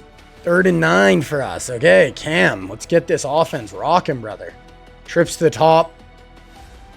What do you got for us here, Cam? No, flushed, and he goes down, sacked. Not a ton of time there, but kind of didn't escape the best way either. 3-0, 3rd and 3. This is a big down. Big down. Can we muscle up here? They're going empty. We got to hold it here. 4 down. Did we get... good. He held on. Oh, Sam Bradford's their quarterback. Sam Bradford. So we got a real-life QB on the other side. 2nd and 10, 3rd and 1. They convert. 1st and goal from the 5, 2nd and goal, 3rd and goal from the 1. Can we keep him out? This is about a half a yard rate here. Can we keep him out of the end zone? No. Oh my God. I could have scored there. Could have drove a truck through that hole. Okay. So we're down 10-0. Not easy. Cam, we got to wake up. 2nd and 6, 3rd and 3. You got Darren McFadden beside Cam Newton in the backfield. You got to be able to make a play here. Gonna motion. Hand it off. No, fake handoff. Check it down. Yep. Okay, McFadden, break a tackle. Okay, there we go. Keep those chains moving. That is fine. Nothing explosive, but that's all good.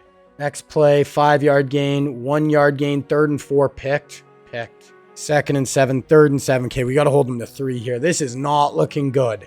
Is Florida going to blow us out here a little bit? Oh, this is a stupid fucking... Sometimes it does this glitch thing in the Super Sim.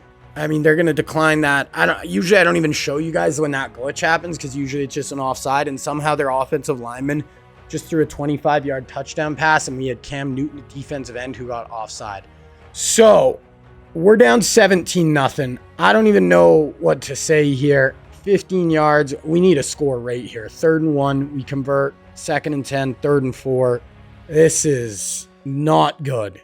17-7. That's doable at the half, but we got to punch it right here, right now. Fake the handoff. Up over the top. Boom. Nice. We dropped it. That was Kenny Britt. They say it was a knockout, but 4th and 4, we're kicking it. Oh, man. What happened? We were 10-0, and now we could lose 3 of our last 4. Do kick that through. I don't even know what to say. I'm a little flabbergasted here. Okay, big return. 2nd and 10, 3rd and 10. Hey, let's get them off the field and get this ball back. We're double mugging. Could be bringing pressure. Drop out, only rushing 4. Boom, pick 6 at. That's Patrick Willis. Go Patrick. Oh, break that tackle. Okay, inside the 10. We got life. Huge play there. That is massive. The youth, that guy looked insane. Patrick Willis, the huge play. We're going to watch this whole drive. Okay, hands off to McFadden. Get in there. Darren McFadden blows over a guy. 17-10. We are alive. We are back and cooking. Looked scary there for a little bit, but hey, stuck 7. Hey, maybe we'll force another quick 3 and out and get the ball back. Okay, 1st and 5, 2nd and 5, 3rd and 10. We literally could force another 3 and out. We just get a sack, get the ball back with 1 and 20 seconds left. 4-man, we're bringing a blitz. Boom, picked again. Let's go. Defense. Huge play. Moffitt picks him off. We have great field position. 2nd and 10, 3rd and 7. Humongous play here. We're not in field goal range. Maybe you are, but I want a touchdown either way. Cam, don't take a sack. Up over the top. Boom, touchdown. Golden Tate, what just happened? A 17-point swing in like 3 minutes. Wow. Huge. That was insane. Wide open, blown coverage. Golden Tate for a 35-yard touchdown. Then back-to-back picks. But they start out with a nice throw. 3rd and 10, 40. We'll get the ball back here with 40 seconds left. Like 3 timeouts. You could even go kick a field goal. Who knows? But we got to stop him again. We're bringing a blitz. Boom! Tracks him down. Call a timeout. Let's go. Imagine if we take the lead here before the half. This has been nuts. Okay, 30 seconds, 2nd and 10. We pick up 11. Oh my God. We've hit a huge... Oh no. We did timeouts. I don't know. We probably should have been able to get points there. But anyway, tie ball game after that start to that game is insane. We'll take it. 17 all. Didn't mean to watch this kickoff, but we will. Maybe we'll force a fumble here the way things are going for us. Nope, but we pin them deep. Okay, we are going to go to the 4th quarter here. 24-17, we have a lead. They tie at 24 all. 24 all, 4th quarter. 4th and 1, they're going to punt us the ball. They did pin us deep. 2nd and 6, 3rd and 4. They picked it. Cam throws a pick. 2nd and 5, 3rd and 5 from the 14. Hold them to 3. Come on, defense. Hold them to 3. We got, looks like press man across the board here. 4-man pass rush. Yup. We're running the ball. Run the ball. Come on. Oh, we stuff them. 17 carries for 30 yards on the ground for the Florida running back. Then they get a penalty. I think they were going for that. Yeah, they kick a field goal, 27-24. We start out with a sack, but then we get a big pass play, 27 yards to Kenny Britt. 2nd and 7, 3rd and 7. Huge down, 6:35 left. Cam with McFadden beside him. They're bringing a blitz. Cam didn't see that. That just came in half a second. Great defensive play call. Unblocked pressure. Right in the face. 2nd and 3, 3rd and 2. This is probably play of the game right here. You stop them, we get the ball back. If not, they're going to be getting right into our territory, looking like they'll be able to kick another field goal at the worst. So Bradford hands it off. Met him in the hole, but not quite fast enough. That was Willis too. Turns into a 4-yard carry. Oh, we pick him off. Moffitt picks him off. 2nd and 7, 3rd and 7 though. Okay, we got to make hay. Out of field goal range, probably you need at least 3-4 yards to kick a game-tying field goal, but we want a first down. No sacks, Cam. No sacks. 4-man. Time. Right in the middle. Golden Tate. Cam does have 3 picks. I think both QBs, have 3 interceptions. So it's not been mistake-free football at all. Penalty. 2nd and 10. 3rd and 10. We are in field goal range now. So Cam, you cannot throw a pick. You cannot get sacked. At all. Those literally can't happen. Gonna hand it off. Nope. Fake handoff to McFadden. Reset. Okay, he's tugging. I mean, you could take a sack. It wasn't. It was only a 5-yard sack. It should be still a makeable field goal. Okay, 27 all. 3 minutes left. 2nd and 6. Boom. 30-yard run. 2nd and 7. 3rd and 7. 154 left. Humongous down. We're doing double mug look. Probably drop out. Yup. 4-man pass rush. Wide open. Blown coverage. Walk-in touchdown. I don't know what just happened there. Absolute blown coverage. I don't even know. Bradford just has him wide open. Looked like maybe a wheel route. 41-yard touchdown. Cam's got to go down and answer. So start out. 12-yard catch. 2nd and 2. 1st and 10. 2nd and 6. 1st and 10 from the 27. We're going to watch from here. 31 seconds left. Okay, we got to hurry. We do have 3 timeouts, but I probably would have used one there. Cam, no sacks. Oh, yeah. Okay, that's probably just better. It was incomplete. Do have 3 timeouts, so we do have a decent amount of time, but we got to get some explosive shots. Cam. Layers that. Wow, great throw and gets out of bounds. Now we can just take shots to the end zone from 11 yards out. Great throw. Cam put a little air under that, dropped it in a bucket. We're in a good spot here. Cam, no sacks. End zone picked. Cam gets picked in the back of the end zone. That's his 4th pick of the day. We started a redshirt freshman. I was always worried about turnovers, and they did come back to bite us today. Chomp, chomp. Florida's pumped. That's going to do it. I know I've been saying this for a few years. I honestly think next year we're going to be incredible. Cam's going to be a sophomore. He had a great year. He turned the ball over 4 times today. Bradford turned it over 3 as well. So it wasn't just, both guys. Bradford's only a sophomore. So both are good players. Both had their share of turnovers today. Couldn't get the run game going. Golden had a huge day. Picks. Moffitt had 2, but damn, so that is back-to-back, years where we didn't win a playoff game, which doesn't feel great.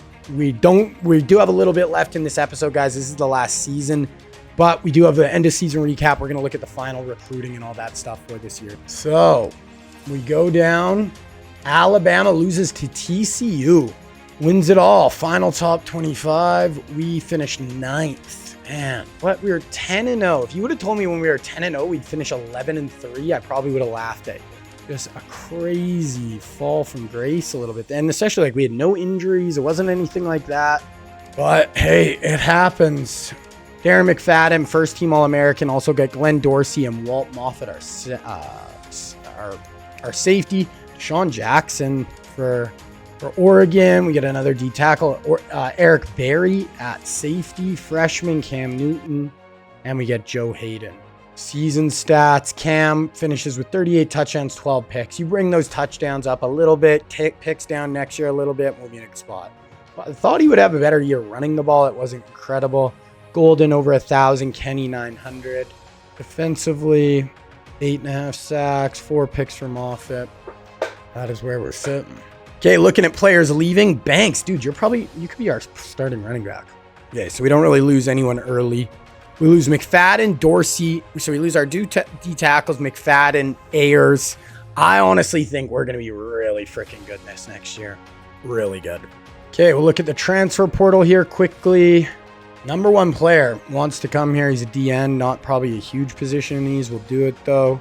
Running back is honestly something we could probably use. Is there any real life guys? Real auto gym. Kellen Moore. He was at Hawaii. Looks like he's leaving. So we just got these three guys, right end, corner, and running back that we're going to try to lock down here in the transfer portal. Add a little depth to the class. Okay, National Signing Day. We did get all three of those transfer portal guys. So looking at top classes, we have the number one class, 7 5-stars, 25 players overall. Really good year. Okay, now we're going to go through the real life players, see where they all ended up that didn't sign with us. So Tulane locks up A.J. McCarron, the number one quarterback in the class. And then Arkansas gets Derek Carr. Moving on to running backs. And then Eddie Lacy goes to Auburn. Alshon Jeffrey goes to Tennessee. No real life tight ends. Offensive tackles. LSU gets Taylor Lewan. And Arkansas gets Zach Martin. Clemson got Gabe Jackson. D tackle. TCU locks up Sheldon Richardson. Looking at linebackers, Oregon gets Manti Te'o. Oregon also gets Bobby Wagner, so that's kind of cool. And Florida gets Jarvis Jones. And then LSU gets Dre Kirkpatrick. So that is going to wrap up this episode, guys. Unfortunately, we didn't win a natty this episode, which was kind of shitty. The team is very, very good. But, I mean, it's harder to win like the way I set up my videos because I don't control the players. I can only try to get the best players I can and put them in the best chance to win, but we didn't get it done these 4 years. We only have 1 in 8 seasons. We got to win at least one more in the last episode.